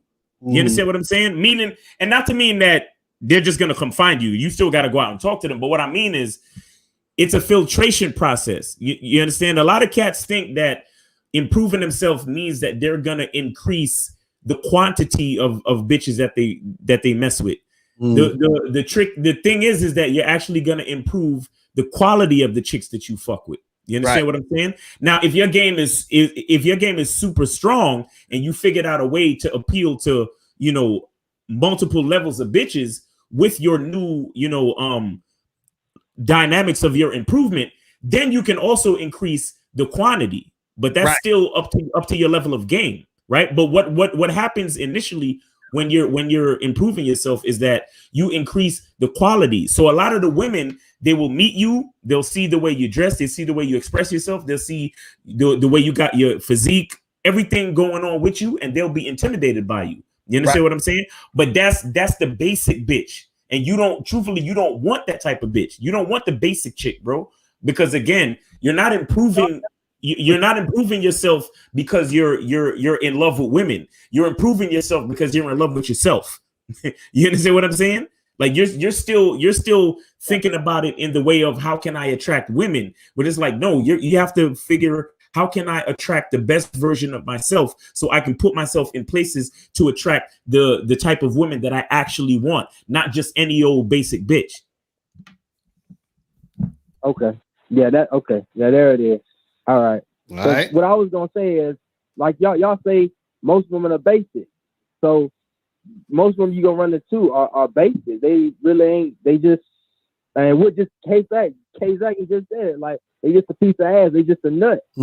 So I'm just saying, it's just like what you just said. You got to put yourself in those environments to where they're gonna be around and you can approach. Right. Like well, that. and also too. Remember, even though this is the thing, a chick could be basic, but if she's coachable, you can transform her to not being basic. Right. You can turn her into a woman who's not basic. The reason why she's basic a lot of times is because she's never met a man to upgrade her. You understand what I'm saying? She's never been in a situation where she's able to experience a guy who's going to lead her in the right direction in order to get her mind right, in order for her to not be basic. You know what I'm saying? So understand that. You got to also look out for the girls who's coachable. You feel what I'm saying? All right, brother. All right, man. Appreciate the call, my dude. All right. I'm a holler, man. All right. So let's go to 71870. What's going on? 718. 718. Yo, what's going on? Hello? Yo, what up? Can you hear me? I can hear you, my brother. Did you donate? Yo, shit. Sir, did you? Yeah. Say Chucker, so I know you heard me. What's up? You donated? Yeah, looks like Yeah, donated. All right. So what's good with you? What's going on? All right. Well, shit, I've been listening to you guys. I felt like I was listening to the YouTube straight up. Kind of like you guys touch a lot of good points. Well, let me ask you something, bro. This is, and especially because I love how Miles articulates shit, and you too, Locario. Don't get me wrong, but you know what I'm saying. It's just like I like his style. The shit I wanted to ask is this: what if you grew up in the streets in New York? You grew up selling drugs in the corner, and the easiest way you could get pussy was here. Instead of a girl that's you would give whatever you're selling, and then you get pussy like that. Okay, and it was constant, right? It was constant, and then in your mindset, because I was selling when I was like 13, 14, 15, 16, like that. How do you get that shit out of your head if it's dug in, if it's kind of rooted? So you know what I'm saying? Where even like you see, like even the most innocent chicks, they would do that shit just for whatever. Like how do you get that I don't want to be that dude paying for a girl just to get pussy. Right. So you know what I'm saying? Because I feel like I know it's kind of weird, man, but I'm telling you, bro. So wait, that's my mindset with that shit too. Right. Dude. So you saying you was giving chicks some crack for some pussy? You was trading like what you was doing? What you mean? Nah, yeah, a lot of these girls they'll suck dick for head. I mean for weed. Right. You know what I'm saying? Right. That type of shit. Nah, Weed, Right. Look, you can laugh all you want. Yeah, you can laugh all you want. I'm keeping it real. Even though it's dark, this and that, whatever, it's kind of like embarrassing. But I'm being real with it. Right. There be some fine bitches who were dope fiends. Right. I'm just keeping a buck. No, I feel you. I feel you. It's just. But yeah, this bro. And I used to see like that. Bro, it's the thing. It's the thing. He said you sound like John Leguizamo. Like the dudes I used to sell with or sell for. Right. Like they'll be like, yo, they'll be having parties with chicks that, you know what I'm saying? I know it's kind of, I don't know. It's just weird. I don't know if that's where it's rooted from, where I'm that type of dude that it's like, I know a lot of bitches will it's like I got to impress chicks with money. Right. You know? Well, that's the thing because you're so used to doing it. You understand what I'm saying? That you ain't bro. Listen, bro. Listen. The same way that you chose to give a bitch a piece of your supply for sex. Okay, and look, I don't want to sound disrespectful to hustling niggas, but the same way that you chose the easy way to get pussy. You came in the game doing that because what are you really doing? You're choosing the easy way to get money. Right. You understand? So I'm sorry to say, but and I don't mean to minimize the struggles of inner city youth and what you might have to go through to get what you got to get, how you got to get it. Because I come from the hood, so I understand shit. My pops was a hustler. You understand what I'm saying? So I'm not making light of it, but what I'm saying is everybody got a path to choose. Right. And a lot of niggas, you claim you need the money now and you got to get it and whatever. You don't give a fuck. So you choose the easiest fucking way to do it. You understand? Right. You know that niggas want to get high and and that's easy. You know what's hard? What's hard is getting up early and punching the fucking clock. That's the hard part. Right. But most niggas is going to pick the path of least resistance. You understand? So the thing is, you really got to ask yourself a question. What do I really want? Because if you continually just want a nut, then by all means, continue choosing the easy way. Because basically what you're saying is just like a nigga that instead of going out and hollering at bitches, he stay home and masturbate. You understand? Right. Instead of actually talking to a woman for the sake of connecting with her and getting her sexually attracted to you to actually have sex with you, real sex with you. No, you would rather give a woman a dime bag so she'll suck your dick. You understand? So it's up to you to ask yourself the real question. What do you really want? What do you really want from a woman? What do you really want out of this life? Do you really want to continue taking the easy road? Or do you actually want to fucking build up some character and do something that requires some type of work so you can actually, build and change who you are? You understand what I'm saying? That's what it really all comes down to. You really have to just ask yourself a question. See, and I appreciate that. That's why I fuck with you, Miles. The shit is just that I'm just trying to find the root of it. The root to my, see, maybe I could you know what I'm saying? Sort of put that in the healing situation to, like you said, loving myself first. You know what I mean? Because I don't have time. I'm a trucker. I don't have time for a therapist. I'm trying to find shit out here, man. And I don't know, man. I appreciate that. I just want to also say, I comment on that Kevin Samuels. See, when I'm trucking, I got a lot of shit to hear, So when I hear that dude, I feel like that dude in comparison. I'll be quick. It's like okay, I don't have an iPhone, but every time I hear people with iPhones, they always say something about that has a great fucking virus protection, and I feel like that dude right there is our sort of virus protection when it comes down to females trying to talk whatever, and he's like our iPhone. Like the motherfucker could talk, he can articulate shit, like he's our lawyer. You know what I mean? And same thing with you guys. So I just love the way that dude talk, bro, because it's just like I can't talk. I can't explain it like some of these girls. You know what I'm saying? Like that dude, I love that dude, bro. The way he talks, man. The way Miles talk, and you too, Locario. But it's just like damn, bro, I just love listening to you guys. OD.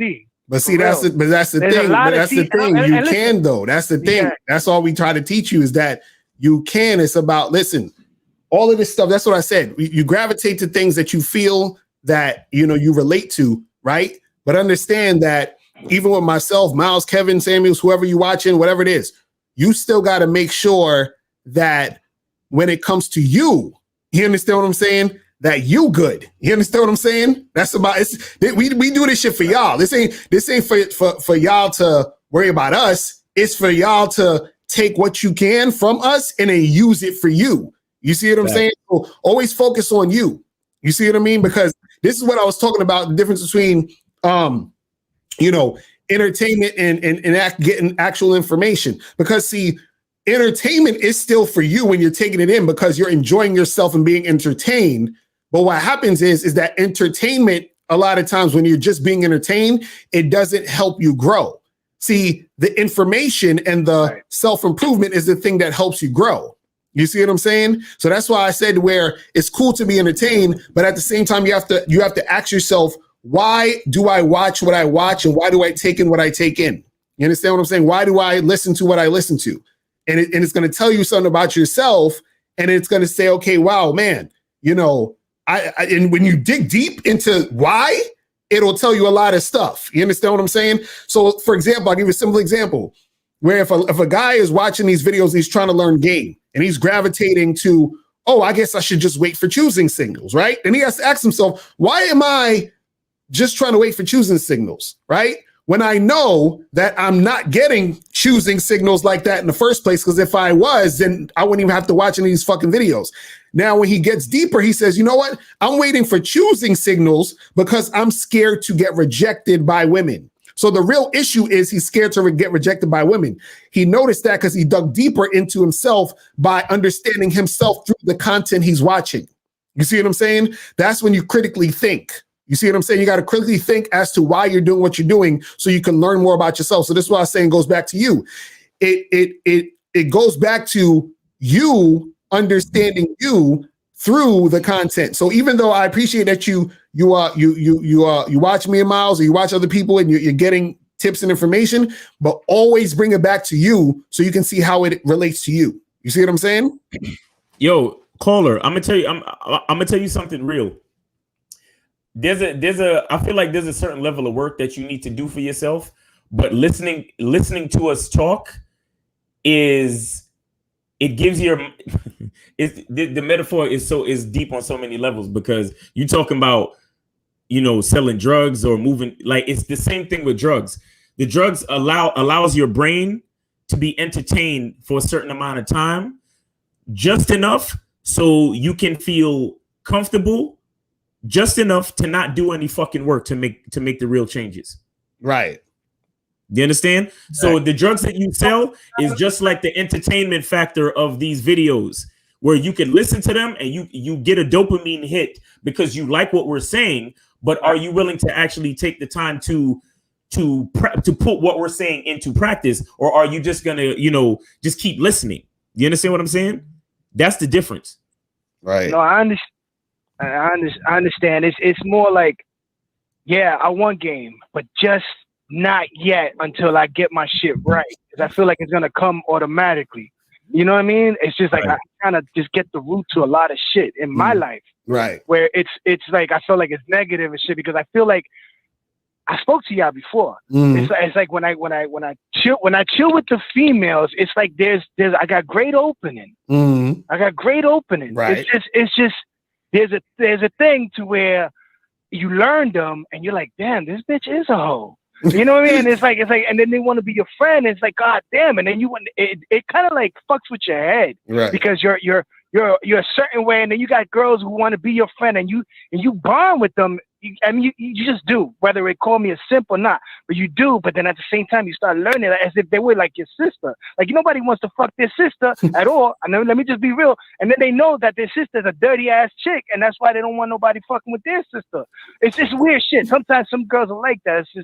It's just confusing, bro. It's I'm saying, it's just like, bro, you just got to really, put yourself out there and and feel these moments so that you can sort of see what's really going on so that you can actually improve on your situation overall. So whatever that is you're trying to do, that's what you do. You feel what I'm saying?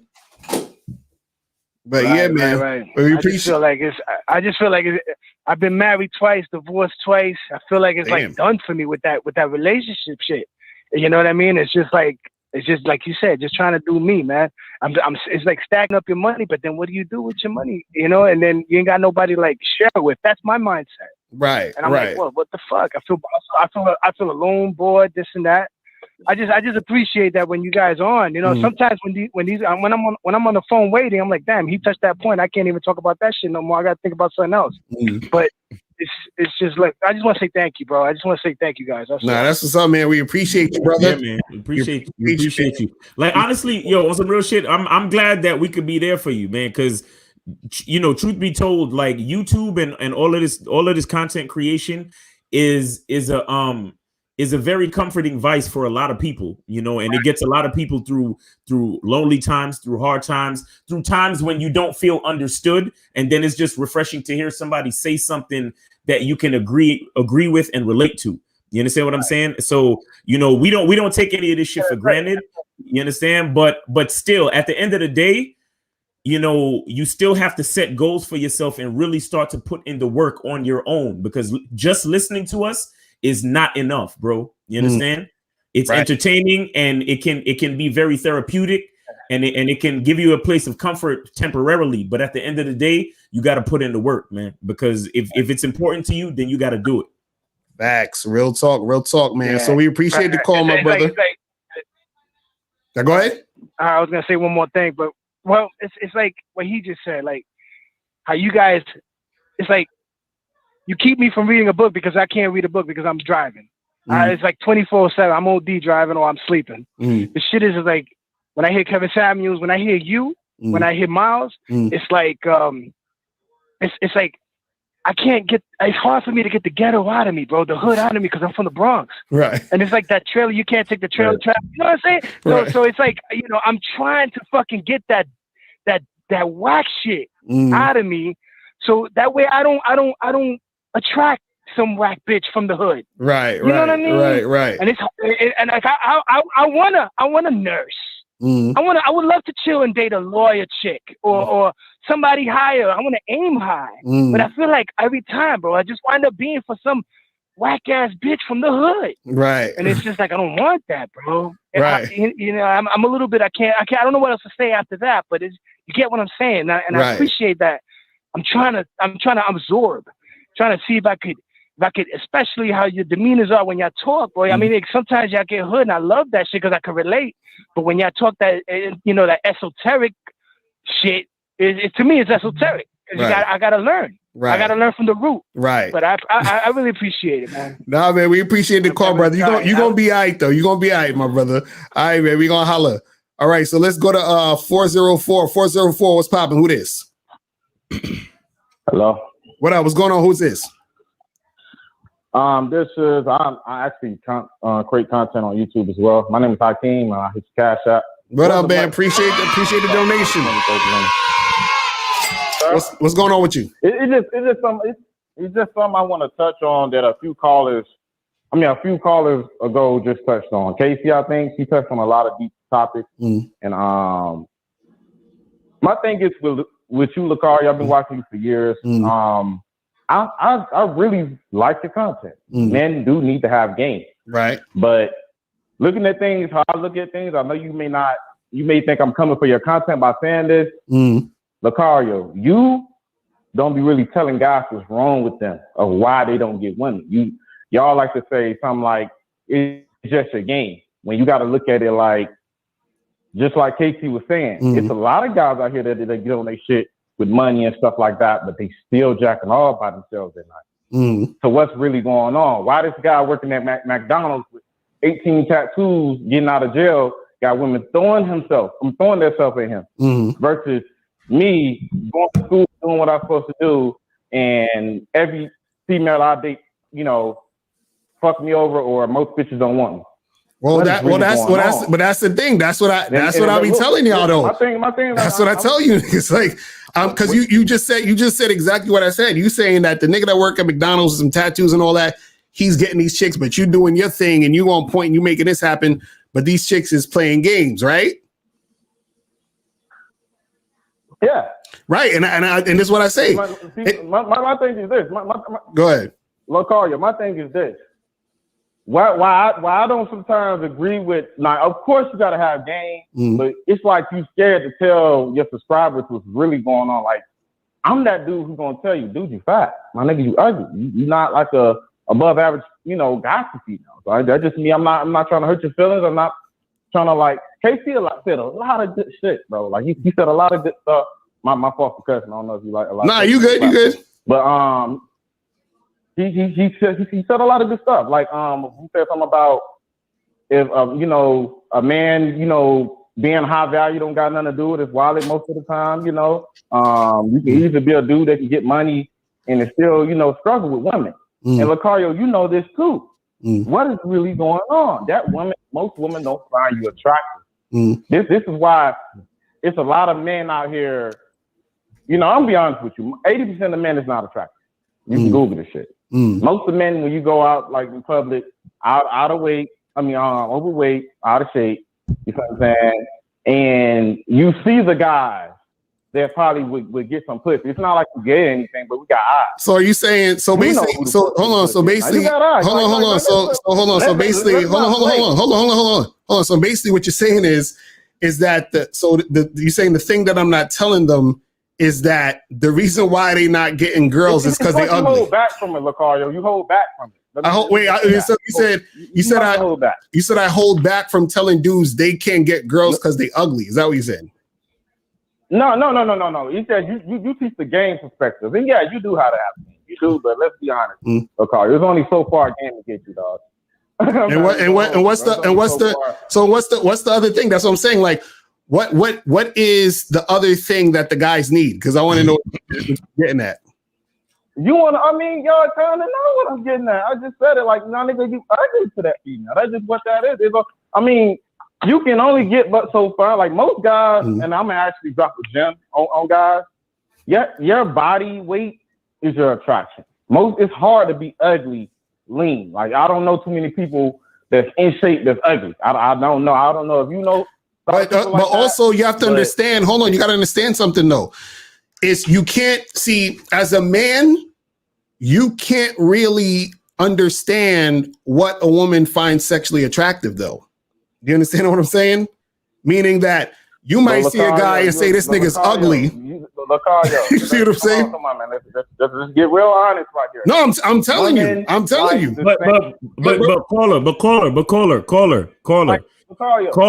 Caller. Listen. Even if a nigga got the 6-pack and the Michael B. Jordan physique or whatever, if he can't talk to a bitch, then what happens after that? Bro, it's women out here fucking dudes that can't. They're like, nigga, shut up. What are you talking about? Again, if y'all want to preach that, games is gonna solve everything, that's cool. Of course you got. I didn't say game solves everything. I said, what if you have the greatest physique possible, but you still don't know how to confidently speak to a bitch and express yourself? A lot of hoes you won't get. Like it's a lot of. Let me answer the question. It's a lot of women you won't get. But let's be honest. He just gotta show up. What? Now you can be a fat, sloppy body dude and take all the bad boy classes you want to, but most bitches is gonna dismiss you when they see you. Like let's be honest. So basically, okay. So let me ask you a question. Hold on. Yes or no? Hold on. Yes or no? Does every woman like the look of? Does every woman like the same guy's look?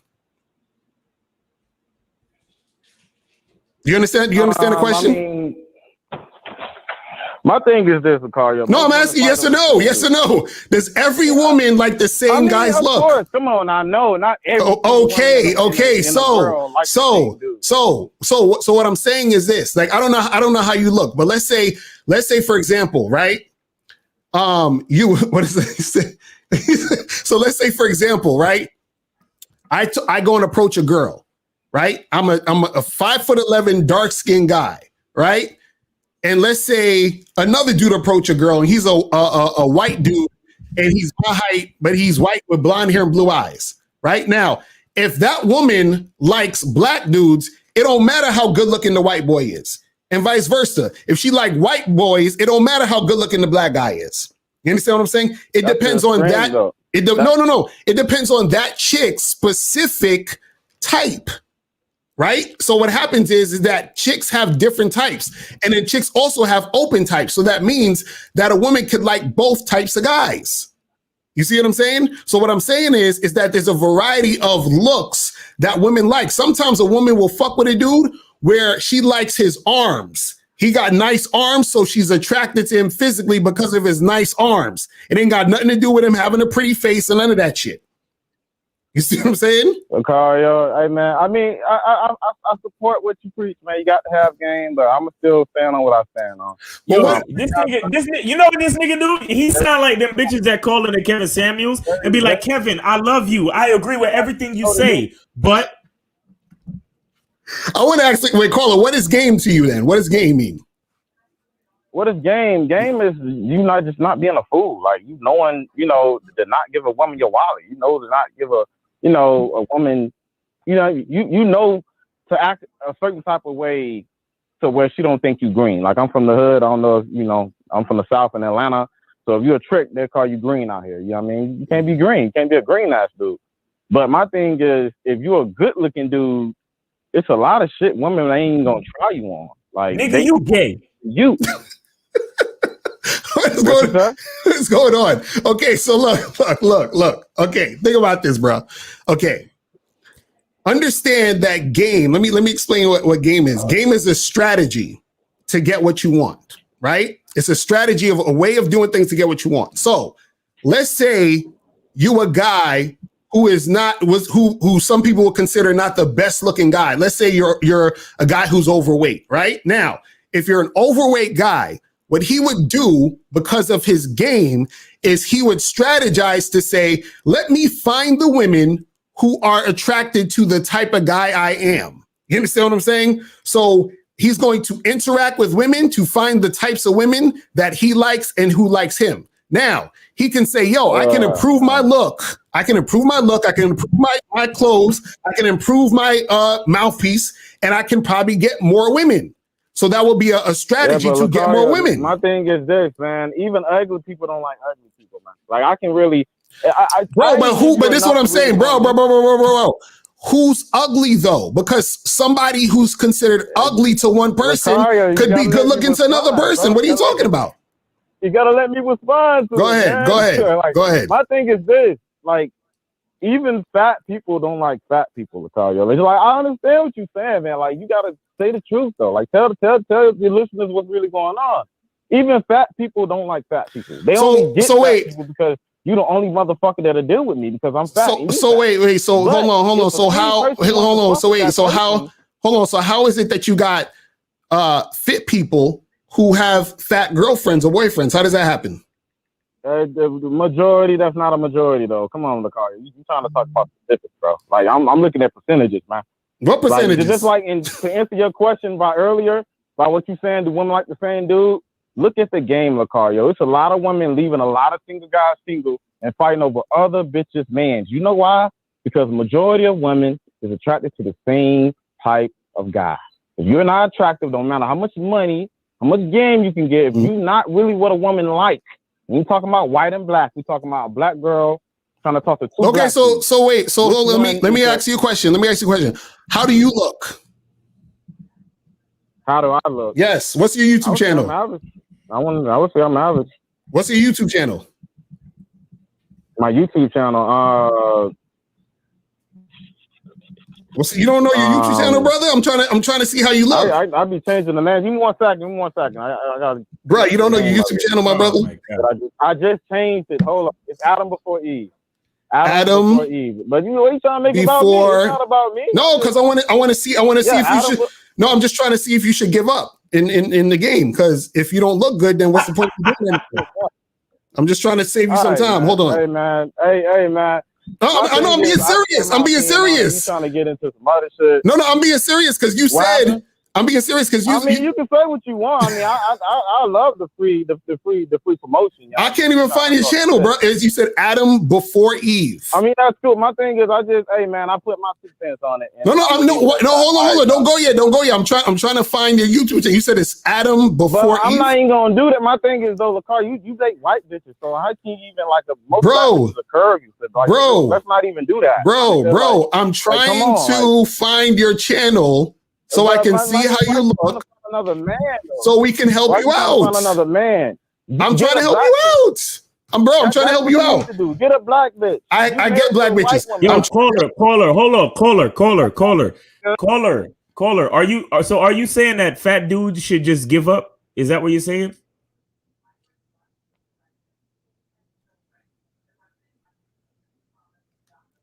You still there? Oh, he hung up. His ass hung up. You know what's funny? Why do dudes call in and they just want to argue?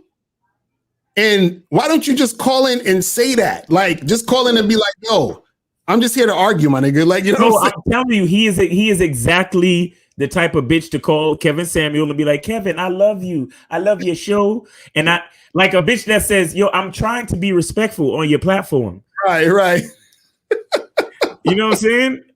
But all of a sudden, why don't you get yourself a black bitch? And what you talking about? You don't know what you talking about. Right. Come on, man. Like, listen, yeah, we know that there are the rules and there are exceptions to the rules. Right. But the equalizer is game. Exactly. You understand? That's what it'll the equalizer is game. Because check this out. If you look at sports, you have somebody like a fucking Steph Curry. Steph Curry is short. He's small. You know, he can't muscle his way into the lane. Right. So what he do? He fucking work on his jump shot.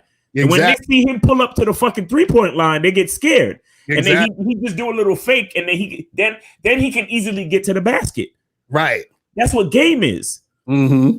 Because he said, well, I know I'm weak in this area, but if I strengthen this other area, that'll give me an advantage. So then I can take advantage in other facets that I'm not allowed to take advantage in. You understand what I'm saying? Right. And that's what it's all about. So a nigga could be fat, a nigga could be ugly, a nigga could be in a wheelchair. Like, I fucking went to Mexico. The nigga that was in the wheelchair had the most bitches dancing around him. Mm-hmm. And rubbing up on him and shit. Bruh, listen to me. We're not saying that game is an end all be all. What we're saying is that you're gonna have advantages, you're gonna have disadvantages, but you have to, like Rosebud said, you gotta play your way from start to finish. Right. Because niggas that got game don't know accident happens with niggas that got game. You understand what I'm saying? So you could be fat, you could be skinny. Even niggas that are good looking need game. Exactly. That's what I'm saying. Check this out. Locario, you know, you model for Polo Sports and you've been to photo shoots and you met good looking niggas that had trouble attracting females, bro. Exactly. Because you had some niggas that was so fucking pretty, most bitches get super intimidated by them and don't want to date them. Exactly. So you gotta have game even if you're a good looking dude with a 6-pack and all that. Because you gotta say to the girl, hey girl, you know, don't worry about my looks. I'm a down to earth brother and blah blah blah. You still gotta be able to talk that shit to make the bitch feel okay about the fact that he's so much better looking than she is. Exactly. You understand what I'm saying? Facts. So everybody has to have game, no matter where you are on the spectrum. You gotta have game because none of this shit is easy for anybody. All of us gotta get through our struggles. You understand? Whether you're good looking or ugly, whether you're skinny to fat, whether you're tall to short, you have to get through your struggles because depending on where you're at in life, there's gonna be challenges and difficulties in getting whatever it is you want. You understand what I'm saying? Because so many, Locario, how many? All of the women that told you that you were handsome and good looking on the dating apps, how many of them you actually fucked? Exactly, like less than fucking what, 5%? You see what I'm saying? Exactly. Yo, I get so many. Oh my God, you're so handsome. Your skin is so smooth. Blah blah blah. I'm like, all right, let's meet up. Chicks flaking, chicks not responding, all that other shit. So it ain't like, oh, just because I look good, every fucking chick is coming through and sucking my dick. You understand what I'm saying? So it's just like dudes be thinking, they be like trying to find the cheat codes. As you notice, he was like, yo, tell the truth, yo. Tell the truth. It's just, if you're ugly, it's over and blah, blah, blah. I'm like, nigga, get out of here. So he trying to tell us to judge niggas on their looks. We not gay like that, bro. Right. Not that there's anything wrong with that. It's just that we not gay like that. You understand? We ain't gonna sit here and judge niggas on their looks. You understand? Fuck out of here. Dude, Talking man. about this nigga said most niggas out in the streets is 80% of niggas in the street is not good looking. Right. Like you really taking down data like that, nigga? Like you really out here judging niggas like this? Like for real, homie?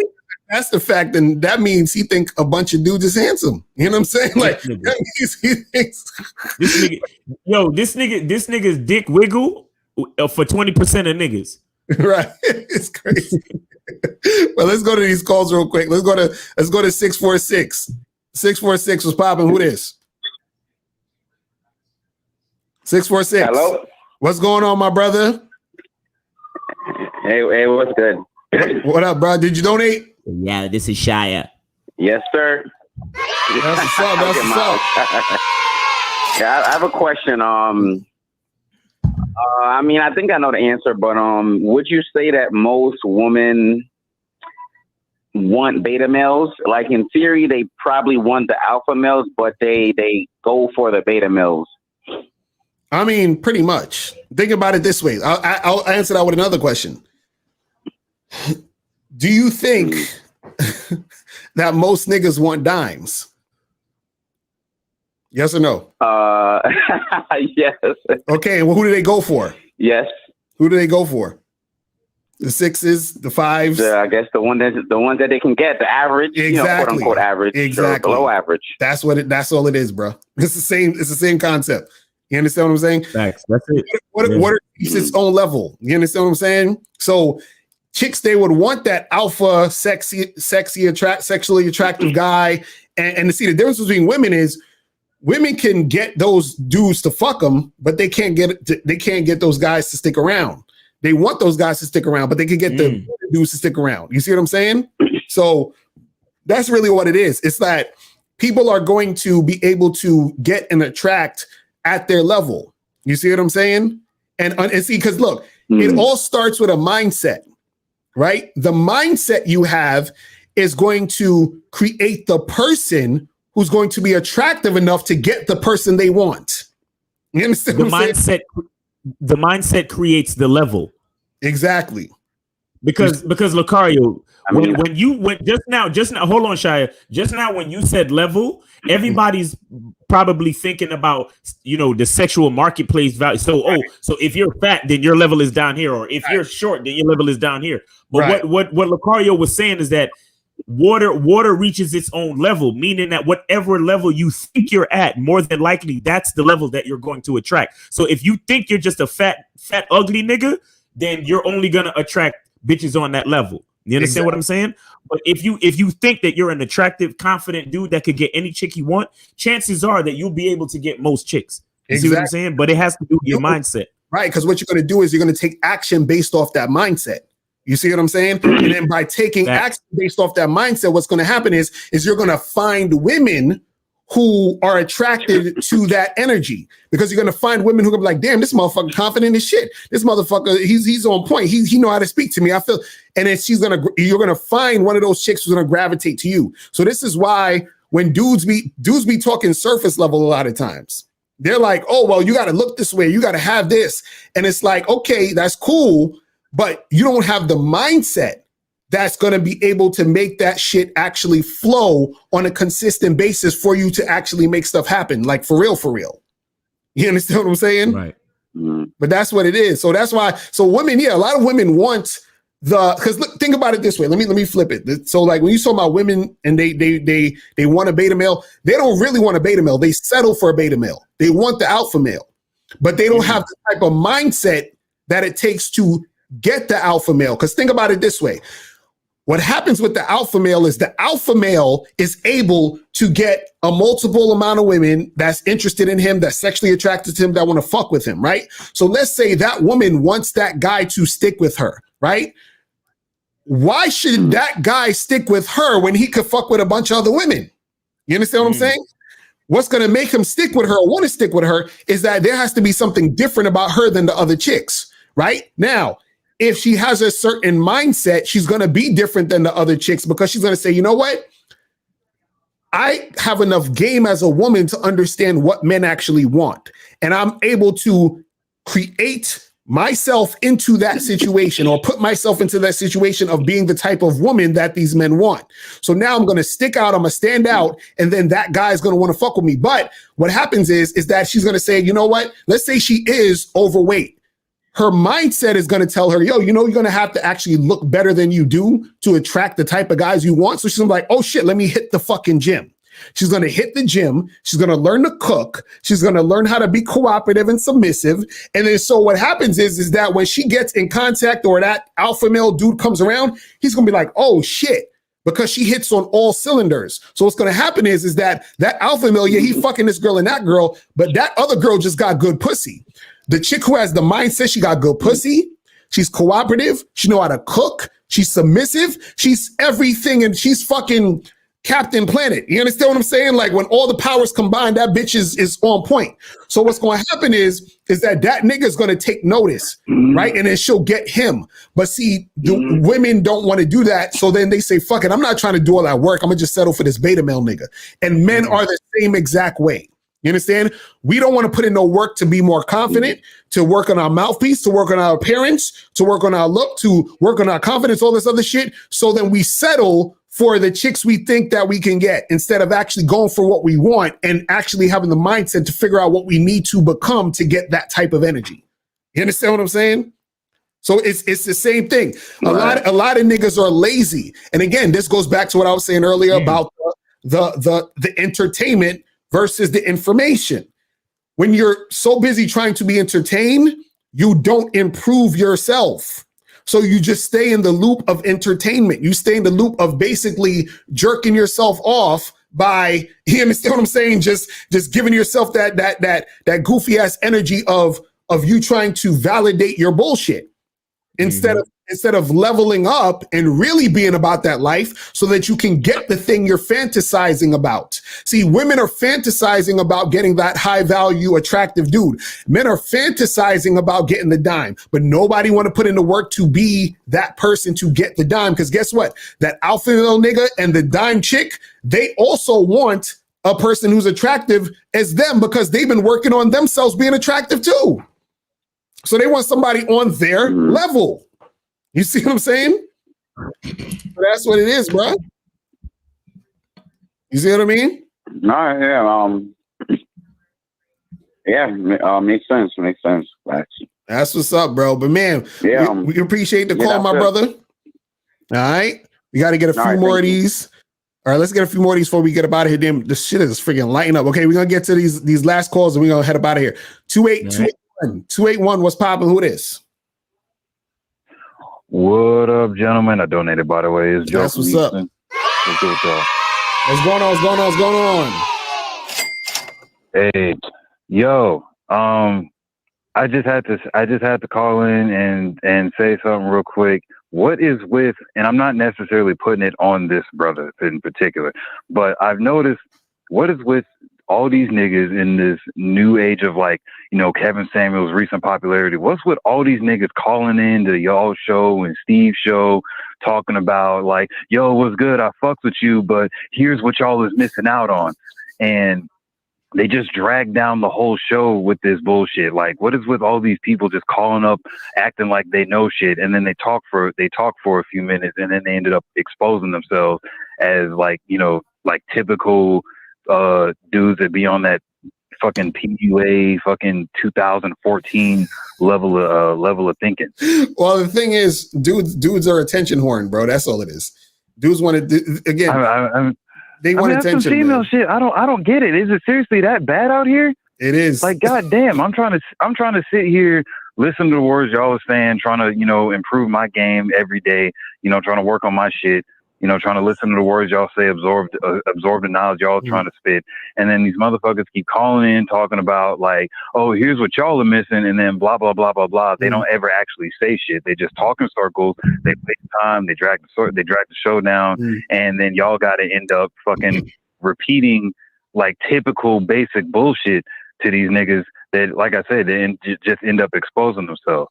And One other last thing, because I know y'all got to get to the other calls and wrap the show up. I'm like, we got to leave this fucking 2000 like teens fucking level of thinking out of the game, bro. Like this whole fucking like, oh, nigga, females is only attracted to certain niggas with certain type of bodies. Not as fat people don't want fat people. Ugly people don't. Look, fucking Robin Thicke. This like fuck, you know, a certain body type or, you know, high value. This motherfucker was a sex symbol R&B singer. Pretty much like, you know, the easiest way to get pussy, right? He went. Did Robin Thicke not go down in history as one of the biggest simps ever? Named named an entire album after his wife, who he didn't even get back. You know what I'm saying? Had all the shit. Had the looks. Was rich as fuck. Was on TV. He was like I said, R&B singer. Had the abs, the whole nine. Right. But why'd he go down still simping, bro? Because he didn't have the game. Exactly. So like this shit, like niggas need to get off this shit, bro. Like it's so annoying, and I can tell it's coming from guys in like my generation and my age group. Like I'm 26. I can tell that niggas is still on this shit, bro. Like I'm not so arrogant, you know, to say like I ain't no game king yet, keyword. But, you know, I ain't going like I at least knew to leave that whole fucking females just want the jock body build type of dude. I left that shit in fucking 2013, bro, after I graduated high school. Nigga. Like niggas need to get off that shit, bro, and get real. You know, I see ugly niggas all the time with dimes, bro. Right. You know what I'm saying? So that's like get off this shit, bro. Like seriously. Let these guys fit. Appreciate y'all. That's what's up, man. Appreciate the call, my brother. That's what's up, my brother. All right. Let's go to 210. 210. What's popping? Y'all hear me? B Gary, what's going on, my brother? Did you know? Yeah, what's up? Yeah, I'm doing a PayPal. That's what's up. That's what's up. Hey, what's going on with you? I wanted to call y'all real quick. I just came across your show today, and I subscribed. I appreciate what y'all do. I like the content, and I agree with y'all 100%. You can have the looks, you can have the money, but when it's all said and done, if you don't got that game, you don't know how to make a woman feel a type of way about you as a grown man, she ain't going to stay with you, period. Right. And I know that for a damn fact, because coming up when I was a little kid, even in kindergarten, first grade, second grade, there's a lot of girls that was always trying to come around me. I even got my first kiss was when I was in damn kindergarten. Some girl kissed me. Okay, so my whole life, when I was at a young age, girls always thought I was cute. As I started getting older, I started getting into middle school and then high school. Guess what? Yeah, I got more cute, but the girls didn't stick around. You want to know why? Because I didn't develop game until a later age. All the girls was flocking to all the other dudes who actually knew how to talk to them correctly and how to act around them when they came around. Right. So I don't know what that other guy was trying to talk about earlier, talking about girls don't like ugly dudes. He must be on some dating apps and not actually getting out there talking to women face to face, because if all you doing is on dating apps, women ain't got no choice but to analyze you for your picture. Right. So if you on dating apps, you're already putting yourself at a disadvantage. You got to get out there and actually interact with women and hang out with people. You know what I mean? And start talking to people. You can't just sit there in your bedroom with your cum sock sitting right next to you because you're jerking off all day on dating apps. Right. You got to get yourself out there and start talking to these women face to face. Right. Once a woman gets to feel your vibe as a man, feel the confidence, she's going to start fucking with you. And one more thing before I let y'all go, for all the guys out there that feel nervous when you start talking to women, because it happens. A lot of guys don't like to talk about it, but we get nervous too. One thing I realized, all women want to do is have a good time, y'all. Right. If you could show a woman a good time and having confidence, guess what? Your confidence is going to happen naturally because you're going to start having a good time too with her. Right. You know what I mean? Just show her a good time. Keep it with her. Hang out with her. Show her a good time. She's going to feel that energy. She's going to like you. That's all you got to do. Right. You know what I mean? That's what's up, brother. Anyway, I appreciate the show. Y'all keep doing what you're doing, man. That's what's up, man. Appreciate the call, my brother. Thanks, bro. So we got we're gonna go 973-872-510-678-868, and then 312 is gonna be the last goddamn thing. Yo, we gotta cut these short, bro. No, y'all got 2 minutes. Go ahead. 973, what's popping? Who this? Hi, this is Cole Seal, 973. What up, man? Did you donate? Yeah, I donated. Appreciate it. So I think. So what's the question, my brother? Yeah. So I noticed. So I have a couple of points. So I noticed that the channels that are on the self-pity stuff, making it about the woman, they have like 10 times higher views. Okay. It seems like most people like that. Okay, I got you. Okay. Thanks, bro. You have a question? Oh yeah. So to address the looks thing, I saw a couple of your videos about looks. So yeah, I think that like women make rational decisions about who they fuck. So if you're good looking, it just means that she'll enjoy it more. But they put you in two categories. So either pimps or simps. So if you're in the simp category, she's like, I could potentially get money out of this guy, so I better hold back and not fuck him, even if he's good looking. Then the pimp category, they know there's no chance whatsoever of getting money out of you. Then they'll fuck you. And then certain type of woman that you need less game with. I think like people might disagree with this, but I think it's wealthy, successful women are the women that you don't really need game, because they don't care. They're not trying to get money out of you. They only care about your looks, and that's it. So if you're good looking, you might need a minimal amount of game, but those are the ones who will cold approach you. Well, I mean, that's a very interesting perspective, but I'm not going to get into it too much right now because of time, but I appreciate the call, my brother. All right. So let's go to 872.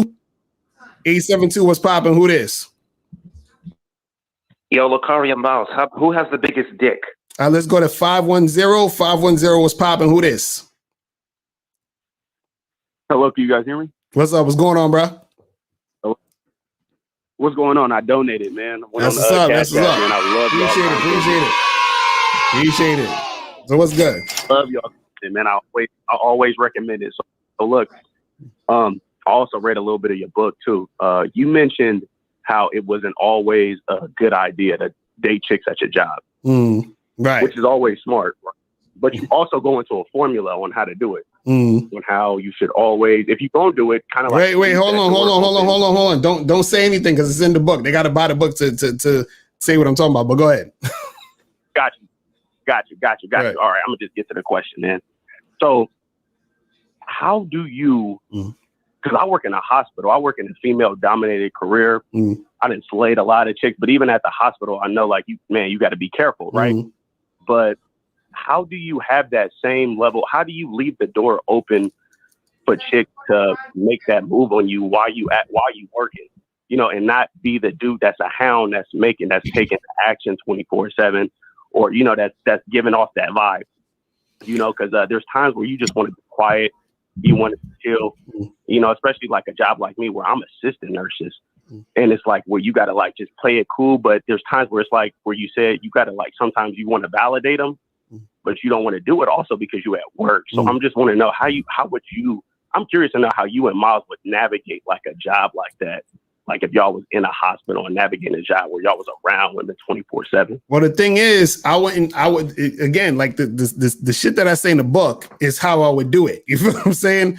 But the thing is, I don't suggest dudes really do anything on work premises. You understand what I'm saying?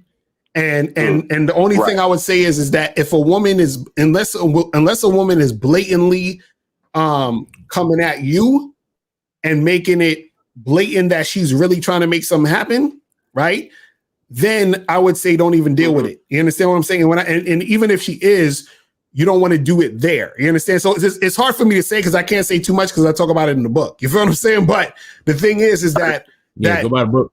Right. So if you guys want to know that, go get the book, How to Have Sex with 2 Women a Day. You feel what I'm saying? Go get the book. Right. But Right. yeah, generally speaking, I wouldn't even fucking like deal with chicks at work. Truthfully, it's like that's the main shit. But if it was gonna happen, it would only be chicks who's showing 100% like extreme interest to where it's so crazy where they're coming. Because I used to work in a gym, and I remember this chick that I worked with. She came up to me. We was on the late night shift or whatever. So she came up to me as we was closing up, and she was like, "Yo, do you want to go get a drink?" You know what I'm saying? So she came up to me. We got a drink. She was all flirting with me and all that other stuff. And so we was messing around a little bit, but. That's because she was like, I wasn't coming at her. She was coming at me. She was making it extremely obvious. And she used to like try to flirt with me during the day and all that other stuff here and there. So that's what I'm saying, where if a chick is, if she's on, if she's making it that obvious, then cool. If she's not, I say just leave that shit alone. You feel what I'm saying? So that's how I would look at it. Yeah. You feel me? Okay. All right, brother. Yeah, I got you. All right, man. Appreciate the call, my brother. You. All right, so let's go to 678-868 and then 312, and then we out of here. All right, 678. What's popping? Who this? Man, are we on? Yeah, we on, my brother. What's going on? Who's this? Yo, Locario, appreciate you, and I'm gonna buy the book too. I'm watching it. That's what's up, my brother. Did you donate? Oh, yeah, of course. That's what's up. So what's good with you? Hey, all right, I just want to say something real quick. I appreciate your channel, first of all. All right, what's good? Can I say that? Yeah, go ahead. Yeah, definitely, yeah. He's a gangster too. Y'all doing numbers. All right. Okay. What's the question? Now, let's go talk about fly dudes like ourselves and ugly dudes, right? All right, so what's the question? The question is ugly dudes, they smashing a lot. We have a problem because we too fly and too confident. You know what I'm saying? I do not know what you're saying, but go ahead. And they don't think ugly dudes and fat dudes could get more women than how we get down. Do you understand what I'm saying? Bruh, do you want me? You just want me to press the button, right? Get the fuck out of here! Get the fuck out of here! All right, let's move on. All right, let's go to 868, man. 868, what's popping? Who it is? Hey, good evening, guys. Timothy here. So my question is, did you donate though? Did you donate? Yo, my brother, you donated? Yes, some paper. Yes, sir. All right. Appreciate it. So what's going on with you? So I went on a date today, first time, on tag, and the girl was a crackhead. Now, none of her photos indicated this because they were only face shots. My question is, has that ever happened to you? And the second question is, I still went on a date. I went for some drinks with her, drop her back. She was a crackhead. Should have I gone on the date still? Wait, so I'm confused. Hold on. You said she's a what? She's a drug addict, but she's on tag, one of those dating apps. Oh, you said she's a drug. You said she's a drug addict. Wait, how did you find out she's a drug addict? Only until I met her. I mean, when I looked at her, I could see. Well, I looked at her teeth, and I was like, you know what? She's smoking some shit. Okay, so then so then just stop calling her. Like, what do you mean? What are you talking about? Just stop fucking with her. No, like I still out of curiosity. I don't know if I'm sober. Out of curiosity, I still took her for a drink and for like 10 minutes and then drop her back home. Was I wrong, or should I have just drove off on her that right there and then? Wait, so I think he's saying that she had decent pictures on her profile, but that he didn't figure out that she was a drug addict until he saw her. Mm-hmm. But then he said I guess out of courtesy or out of being decent, he still took her on a date just to see. And he's saying, should he have done that or not? Well, I mean, bro, you found out on a date she was on some bull, she's a drug addict, and then you say, all right, well, I ain't gonna fuck with this chick no more, and you just keep it moving. Is that simple? Okay. Yeah, don't think too much about that shit. You know? Yeah. You're thinking too much about it. You're thinking way too much about it. Right. Just be happy that she didn't try to fucking rob you and sell your shit to go buy more drugs. Right. Okay, bro. Thanks. All right, brother. All right, man. Mahalo. Okay, last call. 312. 312. What's poppin'? Who this? What's good? This is Mark. How y'all brothers doing? Chilling. What up? What's going on, my brother? Did you donate? So first of all, I donated. It's probably about one of the rarest few times I catch your stream, mr.locario. That's what's so up. I said, let me go ahead and hit up his cash app. Send the brother some love real quick. That's appreciate all you do. Appreciate you. All y'all do. That's what's up, man. What's going on with you though? So I'm just keeping short and sweet. My question is, I know a few other brothers have, they've been talking about game and whatnot. So my question is, how does one improve their game? Because I'm just giving you a little context. There's some brothers that's been talking about, the attractive men and the ugly men. I'm the ugly guy, but I'm also self-aware of my situation. I'm 5'10", I'm 245, I'm overweight, but I just renewed my gym membership yesterday.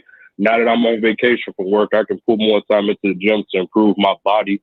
So I'm not too worried about that. I understand that I have to do a lot of self-improvement on my looks in order for me to get where I want to be with women. Right. So I know I have to work on that aspect, but I'm not too much worried about that. I want to kind of focus on my mouthpiece because, I'm willing to put in the time and work in the gym to get where I want to go. Because I can't be some fat nigga complaining about, I don't get bitches want. If I ain't putting in the work, ain't nothing gonna happen. But as far as my mouthpiece, I'm kind of concerned on how to do that because my dad, he taught me how to talk to women, but he never taught me how to seduce or fuck women. You see what I'm saying? So I've okay. Well, get the. Are you on the Bad Boy membership? No. Yeah, that's one way that you can improve your game. Get on the Bad Boy membership. Facts. Or at least or go by the Game Kings documentary and understand so you can understand the definition of game. Right. So that's definitely one thing you should definitely do. Got to get up on that membership, get on that Game Kings, but also too, remember at the same time while you're working out and doing all that other stuff, you still got to work on, like you said, I'm glad you was talking about the mouthpiece. You got to work on the mouthpiece. You got to work on your confidence because what happens is that if you don't work on that other stuff, you're just going to be a fit dude who still don't know game and who still don't know how to talk to women. You see what I'm saying? Which actually is worse. Yeah. Because what's going to happen is you're going to probably have chicks who's attracted to you. And then when they see that you can't talk, then they going to not want to fuck with you. And then you're going to feel even worse. You're going to be like, damn, I done got fit and in shape and these chicks still ain't trying to fuck with me. And you see what I'm saying? So you gotta be able to work on all those things. I get it. Cause like I said, like I think what the other caller said, he just kind of left that mindset of, you gotta be attractive and shape, but it don't matter if all that's coming out of your words is just hot air and ain't no really real meaning to it. So I have confidence, but I know that my chances will improve as my looks grow. And I know that I want to try to, improve my game. Like for me, I know I sing, I cook, I use that to my advantage, if you want to call it that. So I know what works for me might not work for other men, but I do know that once I start building myself, I do want to, acquire the tools necessary to fix my game. I have good frame, I have good confidence. That's just the main thing. I just want to start improving as I go on this journey. Right. Well, this is the thing, bro. You gotta work on everything at the same time. Yep. You understand what I'm saying? So, because what I'm hearing from you now is like, you're like, well, I want to work on my looks and then that's going to make it easier. You understand what I'm saying? What you guys have to understand is that your looks don't looks don't make it easier for you to get women me in the door, but but that's what I'm saying. Me all the way. No, that's what I'm saying. No, that's what I'm saying. Looks don't make it easier for you to get women. looks make it easier for women to look at you. That's it. You understand what I'm saying? That's it. So that means that you'll get a look from a woman, but that's where it stops. Meaning that it won't even necessarily matter if when you do approach that girl who's looking at you, and in fact, that's going to be worse, because what you have to understand is this: the better looking you are, the higher the expectation with your game. Do you understand what I'm saying? This is why you have a lot of good looking dudes who be striking out and who ain't got no fucking, they'd be like, damn, why the fuck? Because your looks didn't match your actual mouthpiece. You understand what I'm saying? Right. So that's why why a guy who has a good mouthpiece, but he's an average looking dude, can still get girls, because she doesn't really have that high of an expectation. So when he's spitting that shit, she's like, damn, this nigga smooth as hell. And she wasn't expecting it. But when you're a good looking dude and you ain't got no mouthpiece, or you ain't got no confidence, it makes you look even worse. You see what I'm saying? So this is what I'm saying. You got to work on everything. Yeah, that's like, my confidence has been able to help me get a few lays. But again, like you said, I'll get the look, but their expectation is going to be on a higher level. So I never really thought about it like that, but it makes perfect sense how you just described it. And that's something I definitely want to do. I'm going to see if I can check out your book, because that's some knowledge that most men don't really talk about. They talk about, the looks and the attraction, but as far as frame, confidence, having game, stoicism, etc., like, that's not really talked about. And I want to kind of acquire those tools to help me prepare, so that when I do go out and approach, I'm on monk mode right now, because I'm trying to build myself before I go back out there. But once I acquire these tools, then I want to try to. Nah, bro, do that shit today. Soon as you hang up on the phone with us, do it now, bro. You feel me? Go holler at some bitches right now today. And get on that bad boy membership, man. Stop playing. Do it. Get up on that shit. Just do it. All right, man. We appreciate you. Appreciate the call, my brother. Gotcha. All right. 90 seconds. Man, see the fucking block talk lady is like, it's over. Yo, listen, man. We appreciate everybody tuning in today, man. You know what I'm saying? Appreciate you guys. Shout out to everybody in the chat. Shout out to all of the moderators. Shout out to Unique 79, April MC in the building with her sexy ass. Shout out to you. Shout out to everybody else who was new, who came through to the channel. We appreciate y'all. Make sure you guys go to mr.locario.com to get the Game Kings documentary. And if you want to get the Game Kings for free, you can join the Bad Boy membership, and you can get the Game Kings there. So, man, we appreciate all y'all. What else? Make sure you follow us on Instagram at Real Mr. Locario, and Miles is at Miles in the Game, right? Right. And play Keith. And play the fucking trailer one more time, because we still got 580 people. So let's go. Let's Keith, winner of the Bad Boy membership contest. I recently joined the Bad Boy membership, but I wish I'd done it a long time ago, because the content is the real deal. It helps you become more secure, confident, and masculine, which will help you in all aspects of your life, but especially with women. So thank you for the prizes that I won. But the real thanks is for the powerful content. Get on the Bad Boy membership now. You won't regret it. 5. Shit, my bad. I pressed the wrong shit. You still ain't getting women? Really? Come on, son. You need to go to badboymembership.com and step up your game. What's up, y'all? It's your boy, Mr. Locario, the bad boy of the dating game, and I'm telling you that if you really want to attract beautiful women, you need to go to badboymembership.com. This is where you get 45 through 90-minute step-by-step dating advice tutorials every month. Just sign up, follow the advice, and you'll get the women you want. Go to badboymembership.com. That's badboymembership.com. It's your boy, Mr. Locario, the bad boy of the dating game, and I want to tell you about my documentary, Game Kings, The Definition of Game, starring myself, the Boss Mac Topsoil, Rosebud, Ron Wills, Miles Cunningham, and much more. In this documentary, you're going to learn about confidence, manhood, attracting women, and the definition of the game. To get this documentary, go to mrlocario.com. That's mrlocario.com. mrlocario.com. Guys, are you ready to become a single-minded man? The Man Mindset has one-on-one coaching, free boot camps, tons of videos, archived shows from the past, a dating chat line with women on right now, a cooking show to create smooth-ass meals for women, and so much more. God damn, Steve, you're doing your thing. TheManMindset.com. We're more than just a dating site. We are a lifestyle. Do you want to learn the easiest way to have more sex with more women?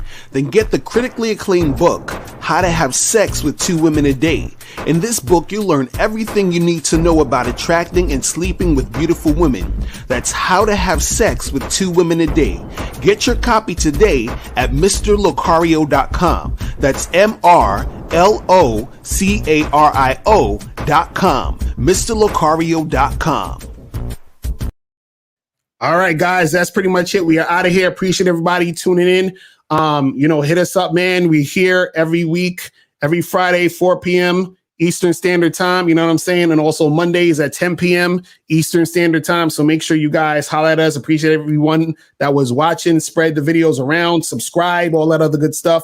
And we will see y'all later. So we'll send you off with the clean version of the Game Kings documentary. All right? We out of here. Peace. Remember, the truth is inside you. Be gone. When it comes to being a man, it's about being that rock. It's about being stable. So first, you're going to have to find discipline within yourself. Do you have that type of discipline? Do you even have the heart to be ruthless? Women need leadership. It is in their nature to seek out leadership. You know, you can't do it 99 because all that's part of a man. You got to do it 100. Apparently, these women out here having sex with somebody.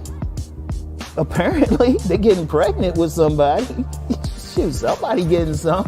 You should look at something like hypergamy and allow it to inspire you to always be evolving, getting better, expanding, developing. There are things you know, there are things you don't know. Then there are things you don't know you don't even know.